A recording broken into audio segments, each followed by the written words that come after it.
Welcome back, everybody, to the Crossfire podcast, where I have a special guest on tonight, Rand, who's very good friends with myself and Southbound. Our other two members couldn't make it this evening, but there's plenty of opinions in this room right now, and we're going to talk about a subject that is near and dear to every single person that tunes into this podcast or any podcast concerning gaming. First thing I'm going to address before we get to the matter at hand is there was supposed to be a debate tonight between me and another individual. I won't give this person any credit. I don't want him to get any fame or recognition.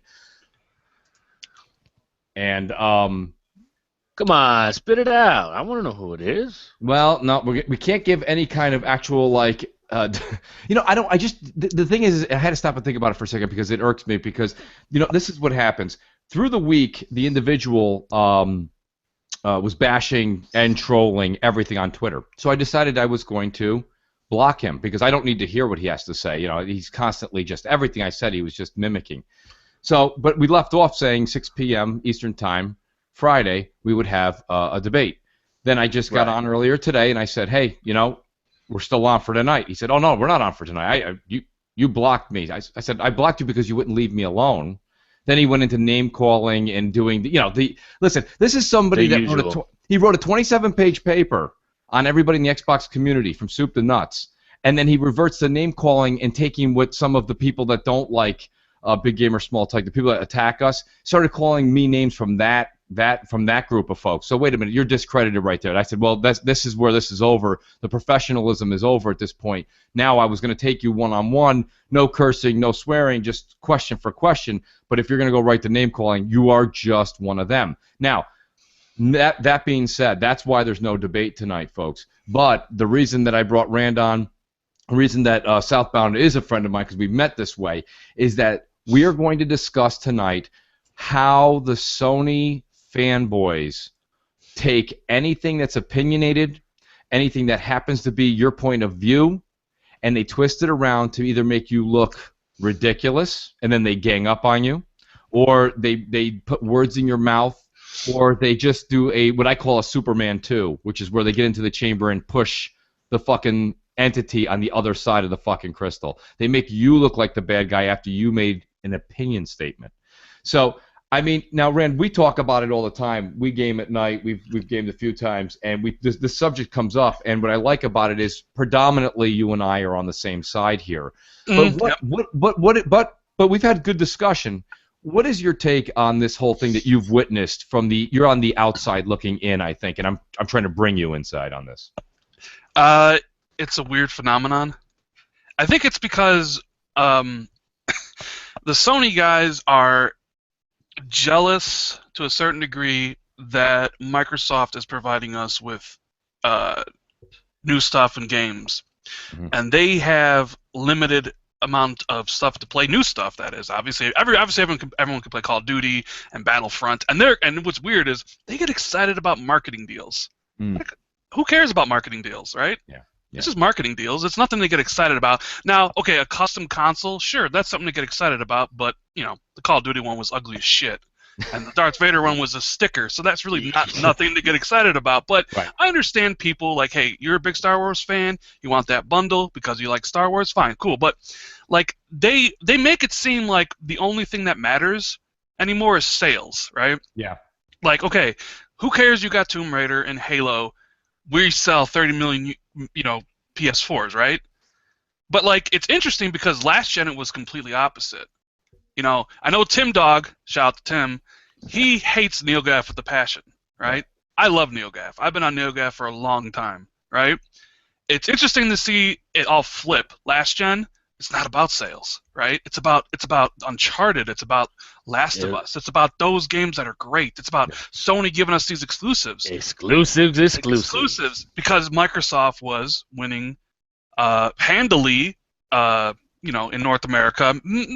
Towards the end, Sony caught up, which is a credit to them because they're more of a worldwide product than Microsoft is.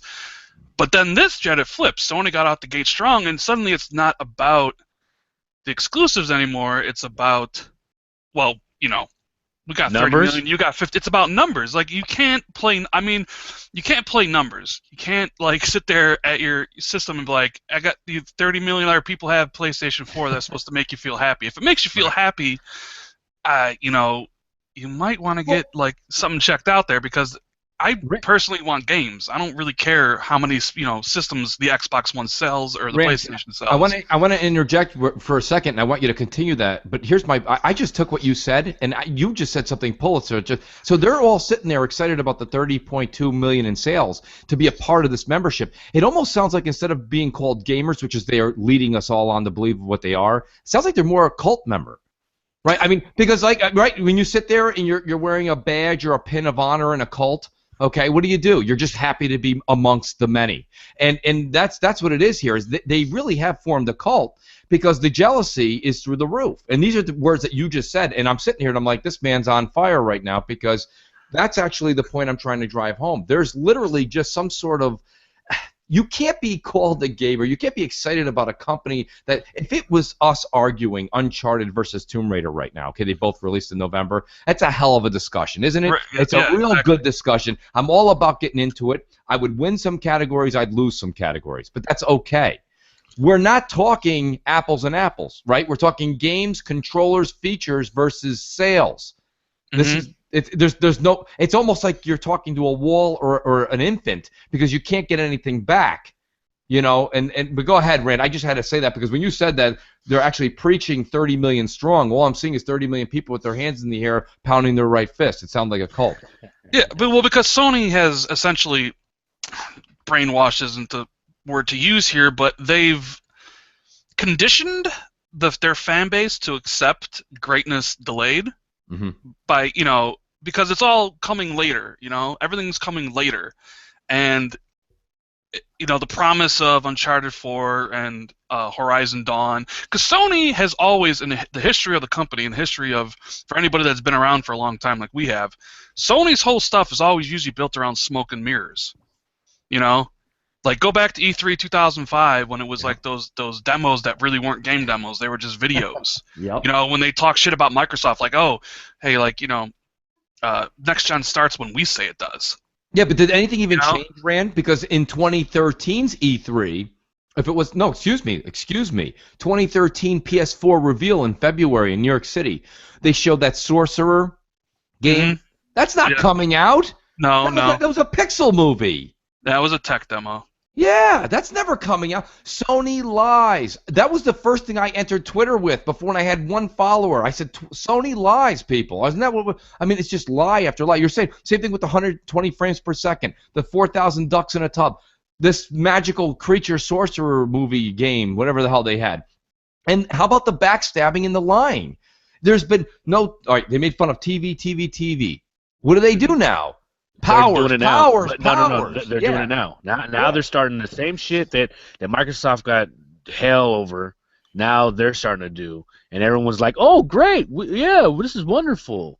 That's one thing I don't understand. Everyone's like, "Oh, bias this, bias that," but I mean, really, if you look at the facts and see that everything, you go back 2 years, everything that people shit on about the Xbox, and you see what PlayStation is doing now, it's like they're getting praised for it. So really, when you look at it, the Xbox was on the right path. They were just too early. They were ahead of its time. Yeah, the difference is Microsoft went to the casual TV sports stuff. Right. Like first when it should be second or third. First, right. Like right. Sony credit, like they went. Like with the February reveal Mooch is talking about, they pretty much came out and were like, "We're sorry, guys. We're sorry we made the PS3 so obtuse to make, for, and third-party ports were bad in comparison. We're sorry it was overpriced. We're sorry." They pretty much were like, "We'll change. We can change, and we're all gonna be." Yeah, but remember, they didn't even show the fucking thing. I know.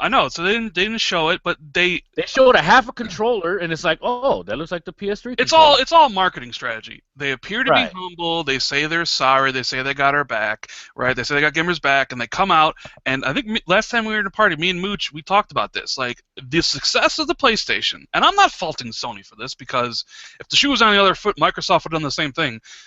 The success of Sony's having right now is predicated on the failures of the Xbox One. Yes. Like if Microsoft came out strong, this would be completely different. They wouldn't be having no 30 million sold. I'm not hating on Sony selling 30 million. They're a business. They gotta sell what they gotta do. You gotta do what you have to do. It's just it's the same thing with the 360. The 360 success was largely predicated on the PS3's failures. Yeah, but Rand, I have to interject here, and this is nothing against what you just said, but this is just business. Okay, walk into any restaurant you want tonight. Everyone listening, go out. You haters, you don't like. Go into the fancy 5-star restaurant. Tell them tonight I want you to close the bar down. The bar's closed. All you can order is filet mignon and lobster. That's it. You know what the owner's going to do? He's going to get the hell out of here because you can't make enough money on the filet and the lobster. They need you to drink the $8 glass of wine that the bottle costs. You're covering the cost of the bottle with one. Let me explain what I'm talking about here. Okay, because 30 million sold is bupkis. Sony financials are not excited that they sold 30 million copies. It's in the software. They're not making much on the hardware. Everybody knows this. This isn't me talking. This is facts, okay? They don't make a lot on the hardware sales. It's all about software. They haven't sold software since Bloodborne. Let me interrupt you for a second. Even going back to last gen, the 360, if you look at, because it was the 360's, anniversary last week. Right. If you read at some of these articles going on the internet, I don't know which website it was, one of those big ones, and they interviewed, was it Robbie Bach, I think it was?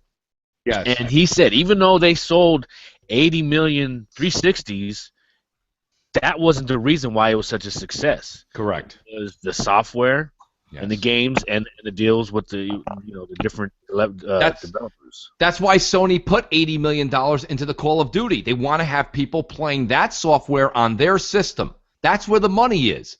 So when every single time I turn on, every month I get a week of, hey everybody, let's make a quick video from both sides of the world, okay? Xbox and Sony. Let's make a video and praise Sony for 30 million. For what? For what? That's like selling an ice cream cone. They don't give a shit. That's not enough money to keep the lights on. You've got to sell software. Do you see that Microsoft has said we're going to stop talking about console numbers? Because it's irrelevant. You know what they did talk about 2 days later? Halo fucking 5 sales. That came out 400 million? Because it's money. Million? That's the cash. That's the real profit margin. It comes off of the software. Windows makes money. Windows has no hardware. It's fucking digitally downloaded. That's where the money is. So when these people are like, well, let's clap up. It's that time of the month. Sony sold another 2 million. Who cares? They're making what? $20 a console? $35 a console? That's no big deal. It's a one-time thing. It's not a reoccurring fee. You know what I'm trying to say? That's why I'm like, I don't understand what people are. Microsoft's at 22 million. They're at 32 million. Who gives a shit? But Microsoft sold $400 million in intellectual property in 6 business days. I think the thing is, like, obviously Microsoft would love to have 30 million because the more people you have with your system, the more chances they will buy software, which is that they make the money on. And of course. The Halo stuff, which I'm of a different opinion on that stuff. I don't think the Halo sales were good. I've said this before. I think the reason they lumped it all in together. Explain, Randall. Why don't you think that the 400 is a big deal or the sales? Well, no, I'm not saying it's not a big deal because it is. And an exclusive franchise can only sell so many copies these days, right? When everything's multi-platform. I'm just saying if you take, if you go look at the previous press releases for all the other Halo games, like they didn't include console accessories and the sales of the system in those reports. Well, at the same time, if you're including the consoles, that the Halo consoles, that included the game. So PlayStation's doing it with Star Wars and Call of Duty. They're counting that towards their MPD. Well, no, MPD doesn't count bundled games in the sales though. So like if you buy the Halo system or the Star Wars Battlefront system with Star Wars, it doesn't count towards MPD. Like MPD doesn't track. They assume like because you're buying the system and you're getting the game, you may not want the game. Maybe not MPDs. Go ahead, Mooch. I just want to break the numbers down, Rand, and I want to say these numbers, and I want you to tell me 2 things. I want you to tell me if you agree with my rationale on the numbers, and then I want you to also tell me now if you think it was good or not. We came out with $400 million, and I know a lot of people have done this already, but I did it on my last video. I'm going to break it down. Between 200 and 250,000 consoles were a part of that number. That comes to 125 million at $500. That's only because remember, that's not the black box. That's the Halo edition for $500 we're talking about. Mm-hmm. So that's at 200 to 250,000 consoles sold. That comes to 125 million. Reduce that from the 400, you're at 275 million. You do that divided by $65 per piece of software in the United States, you're at 4.23 million copies of Halo 5 sold in 6 business days. Now, if you want to argue any of those numbers and go, Mooch, there's no way in God's green earth they sold 250,000 consoles. Fine, lower the consoles. It's more towards the software. I'm trying to be generic. And I'll even give you one thing further. I'll give you a Mooch coupon. 3.5 million copies of Halo 5 sold. I'll even go as far as that if somebody wants to go ahead and argue the point in 6 business days. Nothing on Sony's platform, nothing, even Mr. 92 on Metacritic, Bloodborne, that has been... Every month I got to hear the clapping, how great they did. Oh, Blood. Okay? I've never played it. I never played it, so I don't even know what. It doesn't matter. My point is, but South, they keep praising the fact that they sold 1 or 2 million of that over the course of months. We're at 3.5 to 4.5 million copies of Halo 5 sold in 6 business days. With the numbers today are going to be staggering. How many people got Halo today on Black Friday? So now, Rand, now tell me this, and I want to hear your opinion. Do you think my numbers hold water? And B, you don't think 3.5 to 4.5 million, given that grace period of what we don't really know exactly, is good sales for a single first party only on one platform for 1 week? I mean, if the numbers you're talking about are true, then yeah, those are good numbers. But like I said, like I don't think that's the case. I think there's a lot of I think they're being tricky with that press. Like for instance, like I said, I've been around NeoGAF a long time. Mm-hmm. I know who's to trust and who to believe. The guys who leak the numbers who are true, like Halo's, like it sold less than 1 million copies in North America. It's strongest market, right? So if in the strongest market it sells less than 1 million, it's not going to sell more than the other ones. It was the lowest one in the UK for like a Halo launch.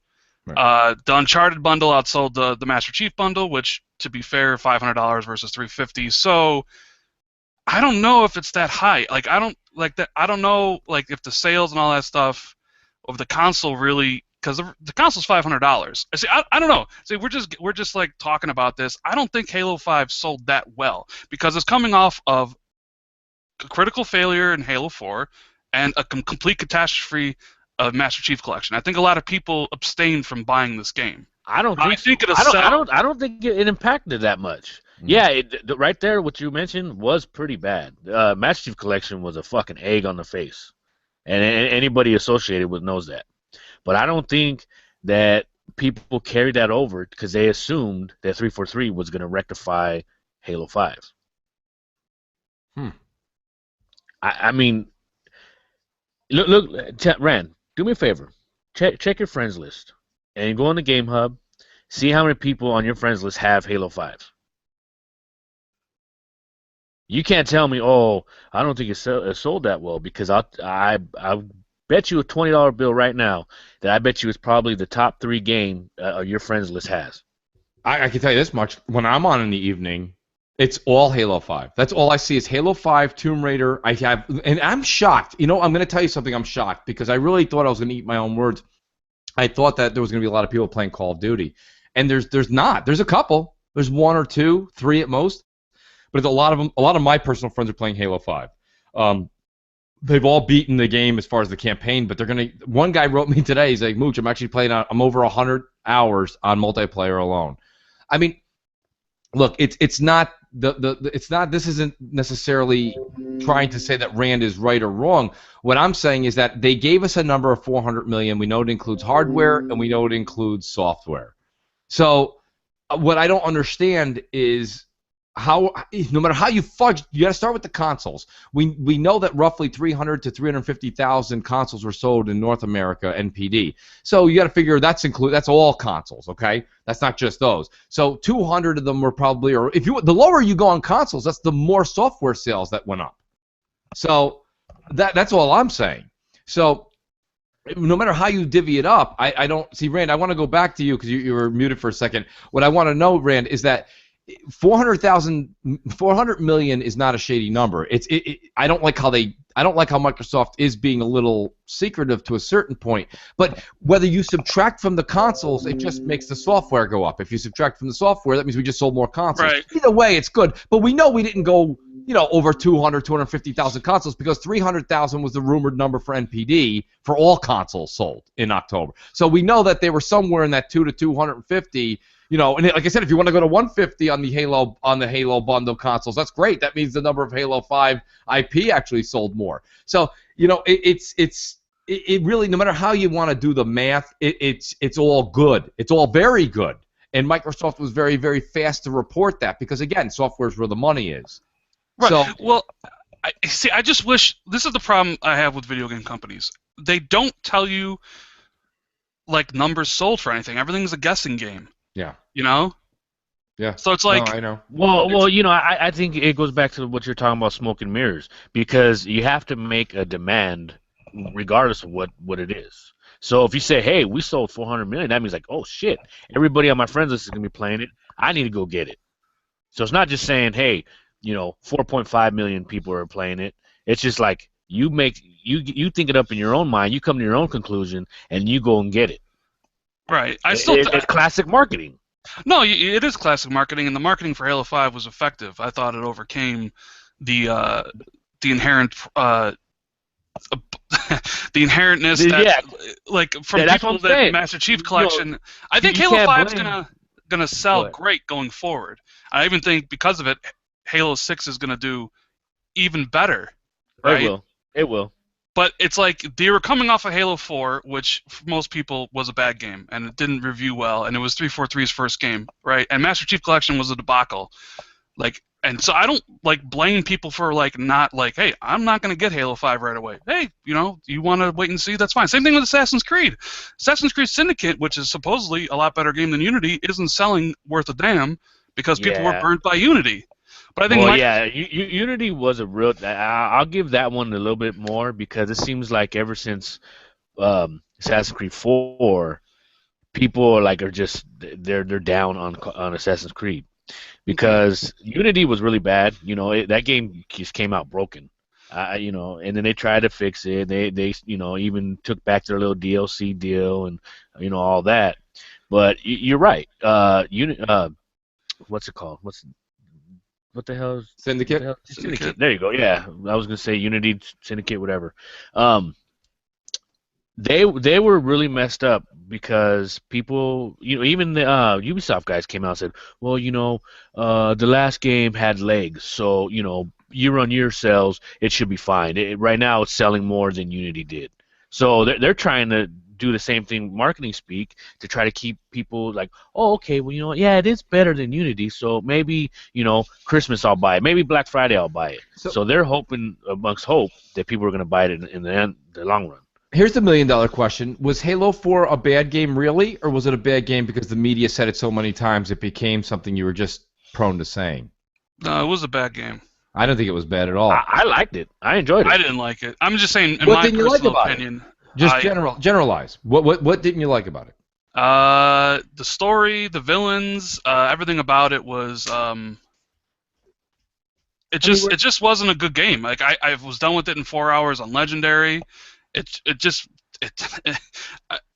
didn't like it. I mean, that's all I can. I mean, I could go longer. It was different.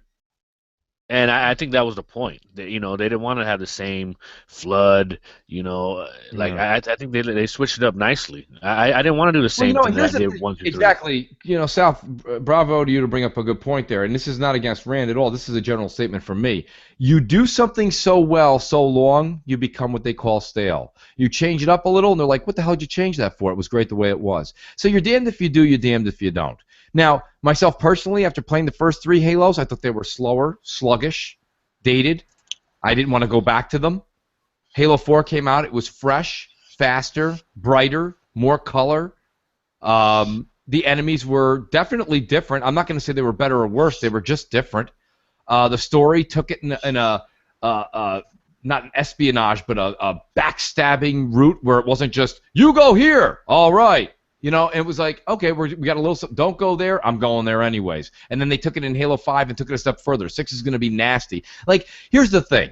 I'm not saying that Halo 4 was the best game I've ever played, but No, I definitely can't. not. But I can't sit here and say that Halo 4 was just god awful. Let's remember 2012. What you know? I mean, what was 2012? I mean, nothing else was really coming out on either system that was that big. I believe the 2012 was that the That's No, when that Assassin's Creed 4 came out, the Black Flag. Right. Now, that wasn't because The Last of Us didn't come out till 2013, right? That was June 2013? Yeah, I believe so. I think that was, Yeah, I that was think the so. year the new consoles came out was when, or was it the year before? I'm not sure if it was 2012 or 2013. I'm just trying to see what Sony had to go ahead. Let's just give them Last of Us. So Last of Us, and you know, what are we really talking about when we talk about story here for a game? Well, Rand, me, you, South, okay, a lot of people are listening to this podcast, a lot of people that argue with us weekly, they're older gamers, okay? They're in their either late 20s, late 30s, or late 40s. Now, when we all were playing games, what the fuck was your favorite game as a kid? Contra, Bionic Commando, the original Metal Gear? The story, what story? Double Dragon. Double Dragon. I mean, come on. There was no, Altered Beast. I don't care how far back You know what? I love the story. Excite Bike and Rad Racer. Those were my mainstays back in the day. Exactly. And don't get me wrong. I'm not saying you should take the story out. Story is very cool. It's great that we are able to encompass both of these things into these video games these days. But I think we're putting a little too much on story. You know, I mean, it's not that important. What's really important is having fun playing the game. What if the game mechanics suck? And everything else looks like shit, but yet it was written by fucking Steven Spielberg. Who gives a shit? You're right. I mean, gameplay is the most important. I agree with you on that. Absolutely. If the 30 seconds of gameplay, if it just sucks to play, you're right. I mean, it's terrible. It could have the best story in the world. It's going to be a bad game. You need everything. I appreciate a game that at least tries to tell a good story. Yes, okay? absolutely. And I don't expect a good story from video games because, let's be honest, most stories in video games, they're low rent. I mean, it's all about, like, the gameplay and what you're doing. Like, story's secondary. Like, you ever hear the story, story about Arkham City? About they hired the guy to write the script. He wrote them a 500-page script for Arkham City, and they're like, "Oh, this is really good. Can you whittle this down to 20 pages?"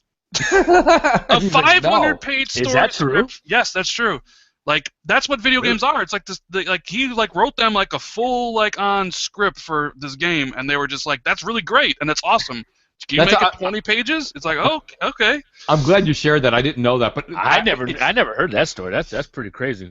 It's very similar to what I always say. Video games are a lot like horror movies, okay? You don't go watch Friday the 13th Part 100 and go, that story sucked. No, you're there. You're watching a bunch of ridiculous kids, not watching other campers. They get slashed by a crazy guy who's been drowned, burned, dropped out of a building. A fucking anvil's landed on his head. Everything has happened to this man, and he still gets up and slashes people. That's why you watch slashers, right? And when was the last time you watched a really good horror movie that had a good story? And if you remember that movie, you probably watched it once. Mm-hmm. So my point being is that I bet you, even true, like hardcore, Rand, you're a hardcore gamer. You've played so many games. But if I said to you, not on this podcast, and I won't ask you now, if I just said to you, take a week and write down your top 20 games with best story, you're going to come back with about 7. Because there really aren't many. So when people are like, like you had the, what's his name there? Shaggy from IGN, and a couple of guys that I hold dear and near on YouTube that have tremendous amount of subscribers, and people watch them, and they said the Halo 5 story just wasn't there.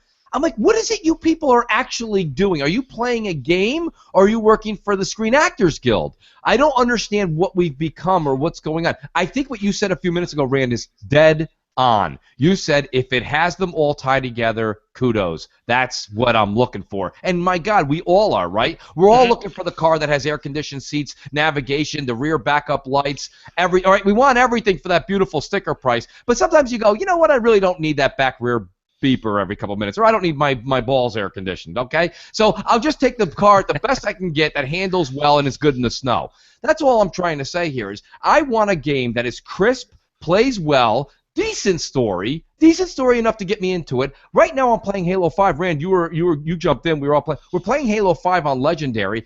It's so fucking hard that for me, if I beat it on Heroic with no problem. Legendary is so hard for me. I don't know what the fuck they're talking about because I'm cursing too much because I'm dying. Okay, Yeah. I'm trying to not die. That's my story. Yeah, the problem is that, and then we start laughing and joking about it too much. Then we get nowhere. Right.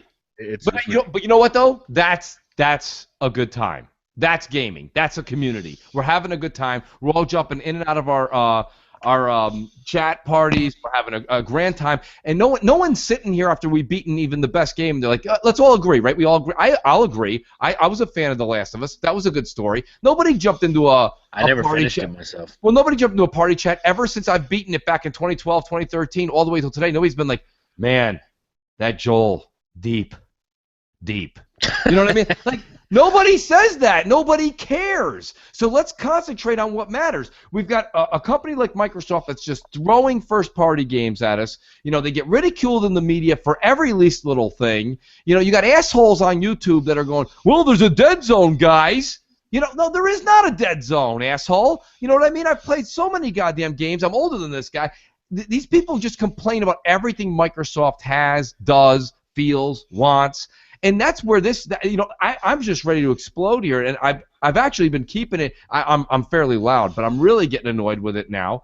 And and then we'll tie it into another segment in a second here, and that's the Sony Fanboys. We touched on it with the jealousy and the cult and the sales, but I really want to focus in, and we're going to do this without name dropping. This is just about them as a generalization.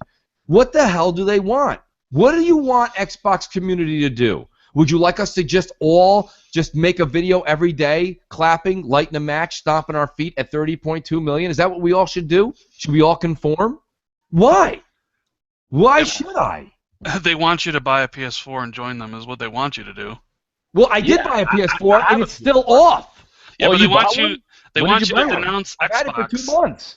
Oh, I didn't know you bought one. It's off. I got it because one of our this is brought to you by GameStop. No, GameStop literally had a year ago. Okay, they said bring in your Xbox 360 or your PS3, and you can get $175 off towards a new generation console. Well, I had from last gen. I had 2 PS3s and I had a ton of Xbox 360s in the house. I had like 2 or 3 of them. So I still had them sitting around. So then I walk in and I said, hey, can I stack these? You know, basically, can I bring 2 in and get a PS4 for nothing? I had an Xbox One day one. So he goes, no, dude, you can't stack them. You can't stack them. He goes, it's one. So then I saw the $100. Trade in now for a next-gen system, you get $100. So I walked in, I asked the manager again. I said, buddy, can you stack these? And I was almost walking out because I thought he was going to be like, no, dude, you can't. He goes, no. He goes, you can stack them because it's only $100. But he goes, up the limit of 3. I said, I have 2 PS3s and I have an Xbox 500 gig, which I don't need anymore because, backwards compatibility. So I said, all right. I said, I'll be in. I ended up walking out with the white, Taken King PS4. I ended up walking out for $77. Hey, for 70, I threw in the PS3 games. So for 70, listen, we always say this on BGST, okay? Zaire, shout out to Zaire, Next Gen 720. We are consumers. We are consumers first, okay? If you're going to offer me something for $77 that has a $3.99 tag on it, I'm going to take it. Okay, yeah. So and that's all of us. That's anybody. That goes for people on Sony. If you get an Xbox One presented to you for $77, if you don't take it, you're a sucker. So Mooch, what they want you to do. Look at Tim. What they want you to do is they want you to do a Mooch's Minute, and they want you to be like, Sony guys, I've seen the light. I have a PlayStation. I'm no longer playing on Xbox. You've convinced me. The sales. Listen, if Mooch can buy a PlayStation 4. You ponies can buy a fucking Xbox. Come on. That's a fact. That's a fact. However, I will say that I turned it on. I put I transferred my PS3 information over, so I kept my same gamer tag on there. And then it's been off ever since. It's been off since September 24th or something like that. It's been off. I have Uncharted Collection, but I haven't opened it yet because we've got Halo 5, and I was doing Destiny. Well, I do have to blame Southbound. He is here. Southbound says to me, "You gotta get into Destiny, bro." So I go and get it, right? And I've been playing it. I've been playing the piss out of it, and I can't find South anywhere on there. By the way, I can't find it. Yeah, because I got too many other goddamn games. I'm playing Halo and Fallout. Yeah, Fallout consumed me. Yeah, Fallout took you away from me, but that's all right, buddy. And now to answer your question, Rand, the day I make that Mooch's Minute is the day that I run for the border. All right, I'm gonna go not southbound and down. I'm gonna go eastbound and down and hide in Pueblo, Mexico. Okay, that's where I'm headed.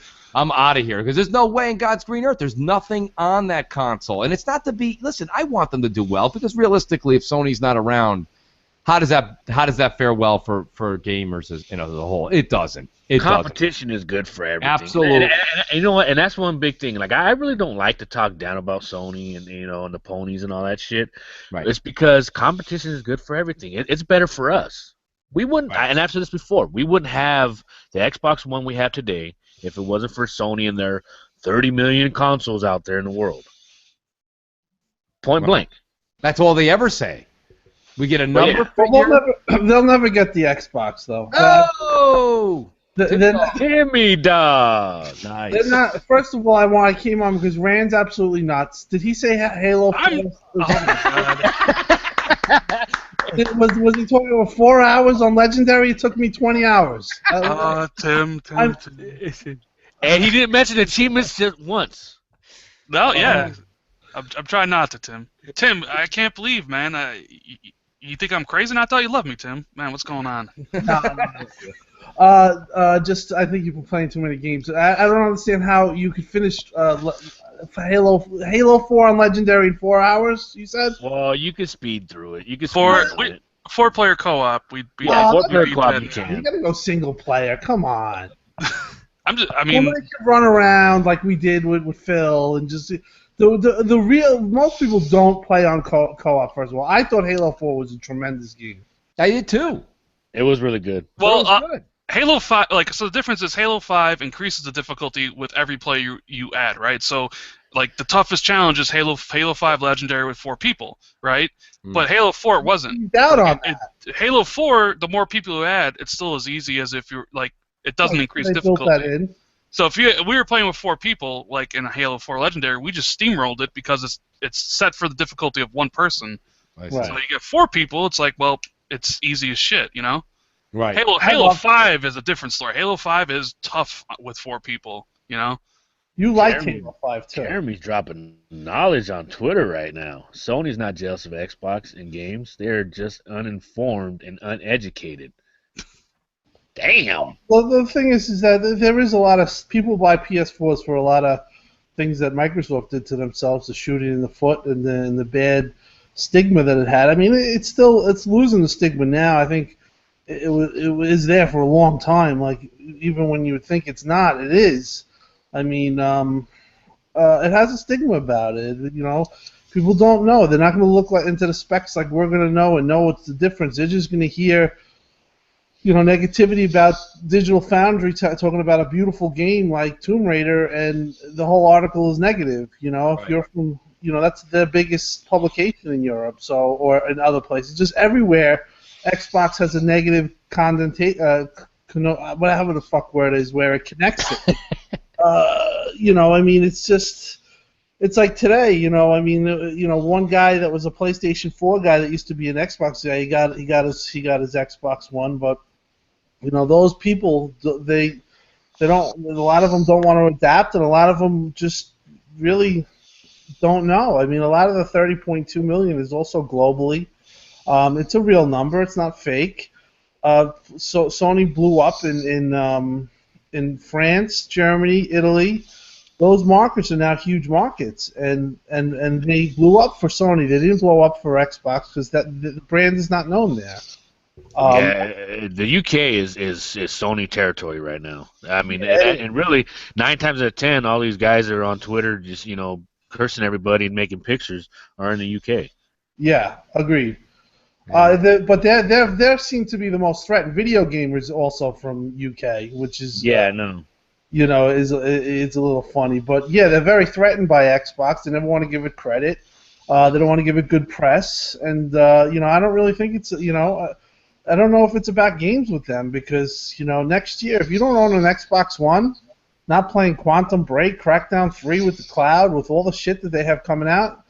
I don't know. I mean, you're just never going to buy an Xbox One if that's the case. You just rather just go without those games. I mean, to me, Sony puts out something that's like Uncharted 4.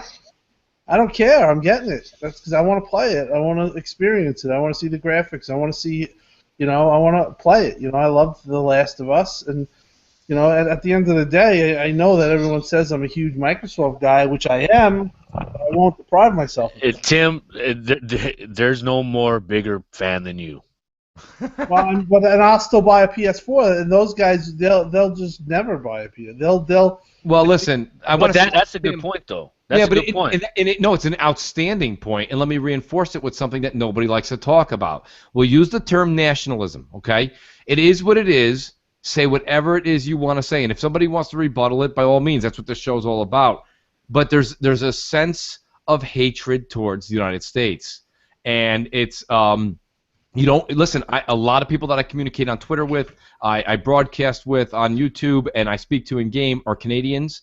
The Canadians never make comments like that because they're basically we have this like love for each other. There's no real hate. Canadians, Americans and Canadians. We're neighbors. There's never been a fucking hang up. Yeah, I'm not called cunts by. Exactly. Because you know why? We even accept each other's currency for God's sake. Okay. So I mean, literally, there's a love there. The UK is our next closest ally. I understand that Sony has somehow breached over there, but at the same time, they're the only other ones that I see any kind of compliments, and then I have a couple people from Italy, but it's a handful. But listen, realistically, when you're talking about all these other countries, you have India and Guam and blah and this and that and Turkey and all these other people that are buying Sony by the droves. They just don't like us, and that's the bottom line. Listen, we can tap dance around it all we want. They're not familiar with our product too. We have no brand recognized. We're not brand recognized. Okay. Those places like here. I think 25% of what you just said is correct. 75% is pure hate. Maybe a 60-40 ratio. So I mean, okay, I'll meet you in the middle. What does Xbox have to do to get their foot in there? What can they do? What can they do? I think it varies. I do think that there is, I do think that there is some negativity towards Xbox in Japan. I mean, if you're really going to be honest about it, even like. You'll listen to Seamus Blackley, and that guy, I mean, yeah, put a lot of his heart into Japan, and they didn't want it. They had unbelievable games, and it wasn't about it. I think part of it is that they are an American console, and there is a little bit of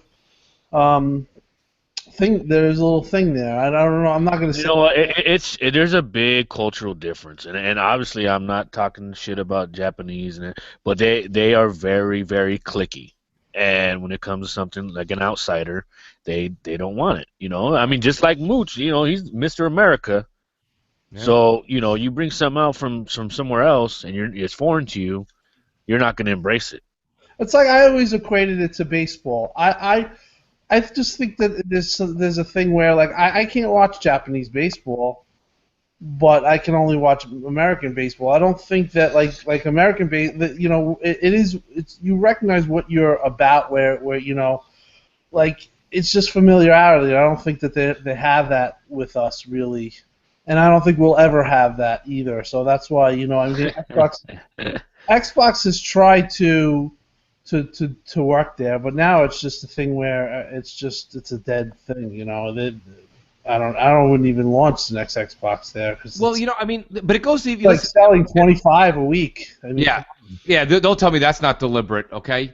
There's more Mick Arch Deluxes sold, and that bombed. Listen, what I'm trying to say is this: you've got Phil Spencer, you've got Aaron Greenberg, you've got all these people that every single time Sony does everything, and and let's be honest, Sony as a corporation is not doing well. Every time they do anything positive, Phil sends out a positive reinforcement tweet congratulating them. You don't see anything from Sony. If you do, you occasionally see something from Yoshida, and it's almost after Microsoft says something first. Then he'll respond, but we don't see anything from that Sean Layden. We don't see anything from Fatboy Boys. We don't see anything from any of these assholes that are running the other divisions of Sony. Well, see, that's the problem. That you know, there's people like, you know, everyone that has a YouTube gets all pissed off that Phil is a gentleman and congratulates them on a 30 million milestone or right. Bloodborne selling 2 million copies. Why does everybody get mad about that?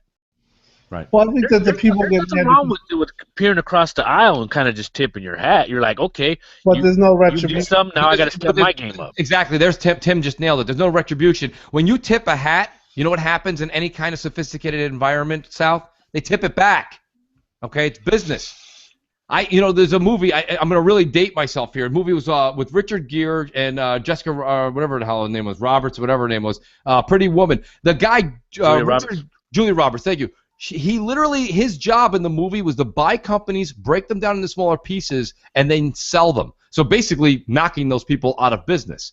But at the end of the meeting he had in the beginning of the movie, the person he was buying and knocking out of business still stood up, still said, "Good day, sir," and shook his hand. Because that's big business. This is big business. Phil's an executive. He's an executive. When one executive says something, how about the ALS challenge or the what was that one? The ice bucket challenge? Yeah.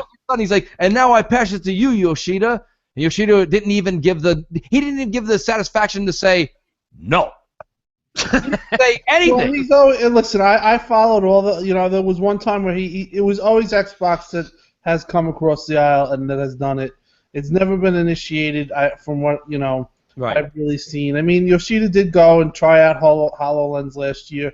Thanks. But overall, I think that's just Phil, and he's just a class act. But I do think that Yoshida and everyone at Sony, that's not what they, they're not about doing that. I mean, they're not like deliberately. They're just, they're not going to do that. So, in my opinion, I understand when people come and say, Phil should relax a little on that because there's never going to be anything given back, and I just that's the way I feel. I do feel like there's a little bit of a one-way street there. But again, I don't put that down on Phil because that's just the way. No, I'm not going to. And I agree, Tim. And you're one of the people that was able to change my mind on that. You talk because I originally thought that Phil should be a little bit, less kind, to be nice. Right, and, that's what I mean. Everybody's like, what, Phil, quit fucking saying congratulations, fuck them, let's kill them. You know what I mean?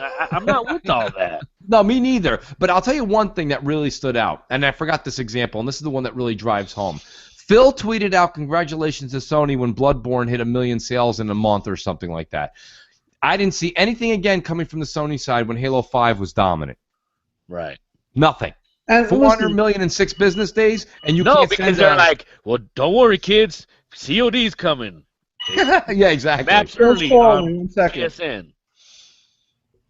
I mean, it rattled my mind that was what was going on, and we see this time in and time out, and like you said, Aaron, and I'm only and listen, if Phil or Aaron ever happen to catch this episode, I just want to say that I'm not speaking for you. I'm just saying I noticed that Aaron is a little bit more. He's a little more. What's the word I'm looking for there? He's a little more craft with his words. He'll dish. He's a marketeer. Right. You know what I mean? The dude knows how to speak. Absolutely. The dude will make you fall in love with him, but just 2 words, and you're like, I love you. The guy has a magic mouth. I think Mike Ibarra is also a hell of a guy because he dishes it out. He in my opinion, he's more along the lines of your type of thinking. Phil is just a statesmanship. Like, he's all about statesmanship. He's all about taking the high road, being classy, and that's the way he lives his life. So I'm not gonna go crazy on that, but I do think that, like, when I talked to Phil once, we were on the South was there. I asked him. I said, Phil, do you ever get mad at somebody? And I liked his answer. He basically said, he goes, and he went into it. He says, but he's a very competitive person. So you could be very competitive, and you could also be a statesman and come across the aisle like that, because you know what? In the end, he's just trying to push video gaming, and he thinks that that's important, and that's just a part of his thinking, and he sticks by it. So he wants video games in the industry to grow, and if he's going to be the better man and show statesmanship like that, and then that's just Phil. I still respect that about Phil, but I don't really think that he's going to get the comeback. Well, if you remember, when that issue came up, I'm like, man, you're too nice, Phil. You're always congratulating them, and he had to break it down. He said, listen, you guys don't understand. I'm the most competitive person you ever met, but you guys don't realize that. And tell me if I'm wrong, Tim, but didn't the chat kind of go, oh, all right, yeah, all right. You know what Yeah, I mean? he basically said that he's a competitive person, and I get that. It's like I talked to Aaron once, and he says, "Oh, people, Phil's on every day." Phil, I think that's why Phil kind of likes all of us, is because we're like that. We're just, I mean, we're you never hear what happens behind closed doors. You don't know how many tables he's flipped over and chairs he's thrown across the room. I don't think he's ever flipped over a TV, though, or something. He's not Bomber. We would never hear about it. He is somebody that I do think that, like with the Dark Side situation, that was a tough situation with the developer of that game, Phantom Dust, but I think he saw it, and he said, you know what? I don't like the way this looks. This is going down the wrong road. I'm going to have to do a business decision. Might not be a popular decision. Might not be good in the media because you might have somebody write an article like they did. But you know what? He said, the game matters the most. We're calling it off. And, Phil, you'll never hear that story, too. Just like you won't hear the story about Tomb Raider. Okay, why it was where it was placed, and how it came to be that Microsoft got the year exclusivity. You know why? Because those are businessman deals, and Phil doesn't talk, and he tells everyone don't talk, and they know not to talk. So that's right. That's just the inner workings of being a head of Xbox, and he's doing a great job. He's just, if that's the worst thing that he says thank you to Yoshida, who doesn't give a shit about him, well, so be it. It doesn't matter. You look at 2016, he's delivering for us, right? And he's doing a good job. So, he's done what we all wanted, and hopefully it starts to pay off. I think 2016. Well, 2016. Okay, we just went through what I called, this was a Mooch phrase that I said about 2 weeks ago. Tim, you were on the show on BGST. I said we just went through the rebirth. Okay. We basically came back through the canal again. This is all under Phil's leadership. This is Phil's envisionment of the UI. This is Phil's movement forward with the new IPs coming in 2016. 2016 is going to be the time that you're going to be able to start to judge and give a report card to Phil Spencer. Being on the outside looking in, because we're not in 2016 right now, things look very good. It's kind of like, if you're a teacher and you got a hell of an A student, but you're like, well, he hasn't taken the SATs yet, but we feel he's going to do pretty damn good. Everything's looking good going into this test. So what we've seen so far, Phil's put his money where his mouth is. He's very, very high on new IPs or just owning IPs. As you can see, his deal with the deal that was cut for, help me here, Sunset Overdrive was an exclusivity, but the IP still belonged to help me out here. Insomniac. Thank you, Insomniac. But now with Remedy and Quantum Break, the IP is going to stay home with Microsoft. And I think everything moving forward, Scalebound, the IP is Microsoft's. Recore, Microsoft. Of course, Crackdown 3 we know is Microsoft. What else am I missing for next year? God, the list goes on and on. Sea of Thieves is rare. That's going to be Microsoft. They got a lot of ID and indie that are heavy hitters like that too. The Cuphead is going to be, even though it's an indie, it's going to be good. A lot of people play it. I'm on the record of being a non-indie fan, but I loved certain games. I loved Limbo. I'm looking forward to Below. I'm looking forward to Cuphead. Looking forward to Gear Gauntlet. There's games I'm looking forward to. And then there's some games that I'm sorry they just kind of let me down. Super Time Force or Dear God or blah blah blah. Some of them it is a filler. You don't get the same excitement. Even when Ori came out, you don't get the same excitement that you get when like a Halo comes out. Like Halo is just, you wait up for the. You know what? Absolutely. In the month and weeks leading up to Halo 5. Everywhere you turned, it was on TV, it was on Twitter, it was on the radio. No matter where you looked, it was there. That damn story Tim, remember, you were on BGST and you're like, fucking Chief is dead! No! And all of a sudden, you tweeted for 3 hours how you couldn't believe that he was dead. Yeah. And, ever since that reveal trailer or commercial, everybody had the feels. Oh, no, there's no way. It can't possibly be real. And look, their marketing did crazy, and just going what you said. Yeah, Ori was a great game, but it's nowhere near a Halo. No way. Let's just jump. Sunset Overdrive, a great game. My game of the year last year. I want to, the title of the show also was that Sony fanboys are the true evil, and let me just break that down. That's not just the people on YouTube and Twitter, right? Like that. If you don't believe me, and you think I'm just saying that to get waves. Listen. You just watch subs, Mooch. Come on, quit lying to the people. No. Rand's here. I'm here. Rand's here. Rand grabbed his popcorn. I'm listening. Achievements. Listen, he's getting achievement. Yeah. He just got the Mooch achievement 100. Yeah. No, listen. In all honesty, it's not just those guys. The hate is real, and let me explain where the hate's coming from. You've got these producers, okay, and developers that are coming from Sony's first-party studios, Evolution Studios, and that jackass who made the other game there. He's coming out and he's saying basically, what was that hate, Tim? That you were all up in it too. I don't know if it was a gaff thing too or not. What, the video? Well, there's a lot of hate on Xbox. It's fucking gaff is dedicated. Yeah, but it was about the Tomb Raider sales. Yeah, it was. Don't worry about it. When it comes out on PS4, everything will be all right. Who the fuck is that fortune teller? Who's he? He's a producer of a game that sold 27,000 copies its first week and didn't work for like 3 months. Those are hella credentials. What a resume. Yeah. Hire that man. Hire him. They did. It was definitely. I mean, yeah, he needs to be on a great marketing team right there. My opinion is.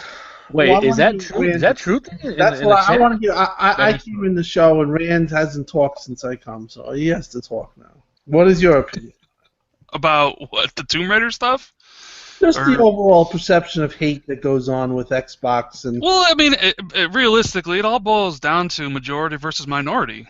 Sony has the majority of. I mean, you can even equate it to real life times. The majority always makes fun of the minorities. So like they have more people, so they like our games sell better, your shit, so they make fun of the people who.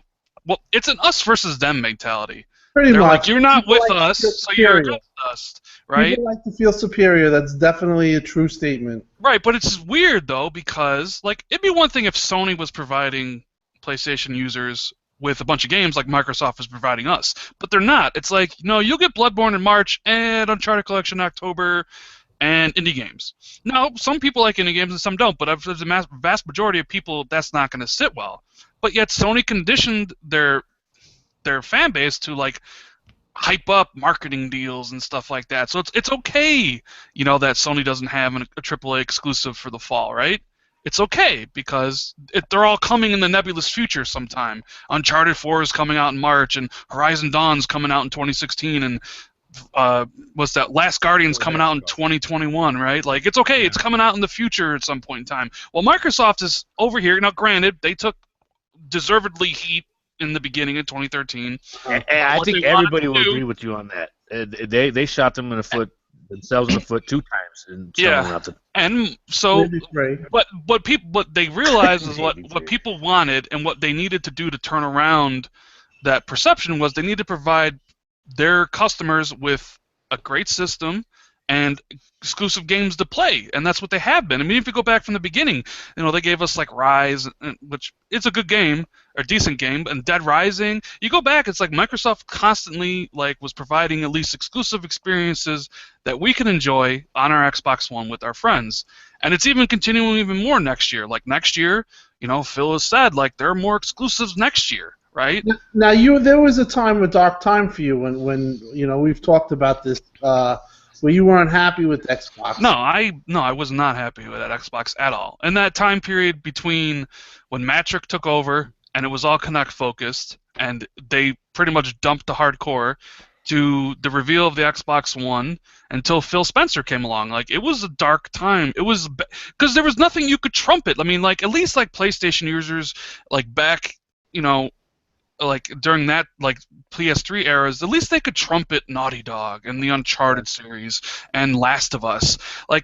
Eventually, at some point, Microsoft moved away from providing stuff for us back in the mid 2000s with the 360, and all we had was fucking Star Wars Connect and fucking more other Connect bullshit. You can't trumpet those games to anybody because they're terrible. The only Connect Sports was fun. No, honestly, I never even played. So it's like because it's like a pissing contest between like friends. No, like, look at my list of games I have to play that you don't, and they're like, look at the list I have to play. And it was tough because it was like, look at all these games the Sony people had, and it's like, well, I got Gears of War Judgment, which is a piece of crap, and I got these Connect games that nobody likes. It's like, fuck, man. It's tough. Yeah. And then like, okay, next gen's gonna be better. And then like it started out like pretty bad. And then Sony like fucking took the ball that Microsoft dropped and like ran for a fucking touchdown, and then ran for another touchdown because Microsoft shot himself in the foot so many times. Yeah, it was like ridiculous. The score was 60-0. And then Sony was like, you know what? Like these people are happy not having any games, and that may, for whatever reason, whether it's their own financial situation where they don't have the money to throw into it, or they have way too much money and manpower and resources thrown into the VR stuff where they can't do that. Well, Microsoft is like, you know what, we're going to double down on the hardcore gamers now. We made a mistake, kind of like what the Wii did for the Wii U. Like the Wii U was a pretty hardcore console, except all the hardcore people left after the fucking Wii because they thought Nintendo abandoned them, so now they're screwed, and the NX is the only hope for that company. If the NX flops, Nintendo's going to go third party. I'll predict that. If the NX flops as bad as the Wii U, so. Nintendo will be. If the NX flops for Nintendo, if the NX flops as bad. I think Rand's comment. I'll tell you, as much as I think it's rash, I do think it holds water. Yeah, I don't think there's no way Nintendo can be a third-party, vendor for anybody. They already are. Yeah, but they already are. They're already starting to do. They're already starting to do mobile games. But listen, here's the thing: we've got to look at it this way. Nintendo used to always be known as the company that had 11 billion cash. Well, move the calendar up to 2015, going into 2016. Hate to say that, but in the corporate world, that's not a lot anymore. So what Rand's saying basically is now they're dumping a boatload of more cash because they're basically scrapped the Wii U. Mm-hmm. So now we're dumping all this other resource money, and then advertising's got to pick up. They've shifted games and brought them up to the NX level. If the NX doesn't work out, again, will they go just third party? I wouldn't necessarily stand in line and say that, but I think Rand's onto something. I think that something will happen drastic with Nintendo, and unfortunately, like Southbound said earlier in the show, the Japanese like to hang out with the Japanese. So only thing that's really going to speak here is possibly money. So if Microsoft wants to get some of those exclusively, or if that ends up going that way, but if Sony's able to grab some of those Nintendo things, those Nintendo IPs. Yeah, but Sony and Nintendo, that would be fucking huge. They don't like each other, Sony and Nintendo. Do they not? That is true. Don't. That is true. They don't like each other. But it just all goes back to like the whole the Sony fanboys are making fun of the Xbox fanboys because the Xbox, like Tim is fucking super passionate about Xbox, right? And some would say like he's too passionate about Xbox. I mean, hell, there was someone on NeoGAF who made a thread because you confirmed what was it, Forza Horizon 3? Forza Horizon 3, yeah. And the entire thread, which most likely is coming. They ended up closing that because I left. I think so, but the entire thread wasn't about Forza Horizon 3 and like what it could be about. It was about the entire thread was about Tim Dog. That everybody would just come in there and just take pot shots at Tim Dog, right? Yeah. And it is terrible. But then you go. I mean, I'm looking on GAF now, which is my favorite website. Because you got problems. Yeah, dude, I think you're a fucking undercover pony. Yeah. Okay. If you didn't have a million gamer score, I would swear you're a goddamn Sony. I just like because NeoGAF at least I like just rational stuff. Like those threads I stay away from. I just like getting news like early and fast. And there's things on there that are good. Like I said, I've been there for a long time. I know who's knows what they're talking about and who's not biased and stuff like that. So I avoid all that stuff. They're talking about fucking like the thread that's kind of blowing up now is the PlayStation has unlocked the 7th core for developers. And now it's going to even be way better than the Xbox One. So start seeing some more, and that stuff is more fanboyism. It's like, well, now with the 7th core, like, oh my God, now it's gonna be 1080p, 60 frames for every game. Now it's gonna shit on Xbox. Yeah, because I did see that also, that 7th core mumbo jumbo. I mean, weren't the Sony execs already saying, "Give me 1080 or give me death"? Yeah, that guy left the company. He left. Oh well, I mean, don't you think if that was their mantra that that 7th core would have been opened up a long time ago. Well, no, I mean, this is the same site that told me when Ledbetter came out with Digital Foundry, and I was actually banned because I said to the person, Brian Provincial, and all the people that they were wrong the way that they said that Xbox, that PlayStation 4 had 6 gigabits of gaming, 6 gigabits of RAM for gaming, when it was never true. And they actually pushed it off, and it was believed by the media that PlayStation 4 had 6 gigabits of RAM to use to make games, which was never true. It actually turned out that DF was right, and it's 4.5 with a flex of 1. Really, you can get 5 gigabits that you can develop a game for. That's been, for gaming. But the 7th core is probably just what the Xbox did, the same thing what they did. They just opened it. They're always a little behind. You know what? I for one, I'll go on record. I'm glad that they're developing their remote play for Windows and all that and Mac, because it just shows that Xbox is making new shit. It's revolutionary, and now Sony's playing catch up. Yep, exactly. It just has to show you right there, like, it ain't that classic. No. Yeah, they're working on it. They see that, okay, oh shit, you know what? Yeah, we may have 30 million and Xbox maybe 20-some million. That bridge is going to start closing. That little gap is going to start closing real soon. Well, just on the count of features. Xbox has to win in the United States. That's their mission this generation. They can try to go global, but the thing is that Sony's a global band, so it's always going to sell more. In my opinion. And now they have established themselves in markets that weren't markets before. France, Germany, Italy, all huge. They buy PS4 90-1, or 9-1. So, that's where it is. But it doesn't mean that Xbox is providing less content. It's just making Xbox work harder, and they're making money off software. You talk about 400 million in one game in 4 days. That's making, bottom line, a lot of money. That's making money for the company, and the health of the company is really, in the games, is what matters most. Yes, games are the most important feature. I would. I mean, that's why the Wii U doesn't. But the thing is that they don't have that many games this year, and it's a little weird how they're still kind of protected, but. To play devil's advocate, the games that are played the most and sell the most are third-party games. Sony knows this, Microsoft knows this, Nintendo knows this, which is why nobody buys the Wii U, because there's no third-party games on the Wii U. Like, that's the reason. Like, that's why. Like, I think Mooch mentioned it earlier, but that's why NX is going to be. The rumors are it's going to be quite powerful, because Nintendo knows they need third parties to be successful, and third parties. How are they gonna support the party chats and all that? You think that they'll be able to do that and to provide an operating system the way Sony's done it? They've never done that. I mean, it's but it's not necessarily about that. Like, first you need the fucking games. You need the Call of Duties. You need the Grand Theft Autos. You need the Star Wars Battlefronts. You need EA and Ubisoft and all those companies on your platform. Otherwise, like, nobody's gonna buy it. And as we've seen, like, people buy Nintendo games, but like, they don't buy a lot of them because the console's a failure. So, like, as far as, like, Sony, like, I understand, like, yeah, like, we're looking at, like, man, like, Microsoft, like, they spoiled us, right? Like, they gave us Halo, and they gave us Tomb Raider, and they gave us Forza 6, and they gave us Gears and Rare Replay, and, like, Sony just hooked up, like, Uncharted, but, like, in reality, the situation is exclusive games don't matter too much anymore, because the games that are played by plenty of people are all multi-platform. So, like, the Sony guys can still play, Call of Duty and Star Wars and, like, everything else except for Halo. So it may not be that important. And then next year, like, Street Fighter V, like, that's only going to appeal to a certain set of people. And, it'll be still next year, the games that'll be the biggest will be the multi-platform games, because that's what people want to play.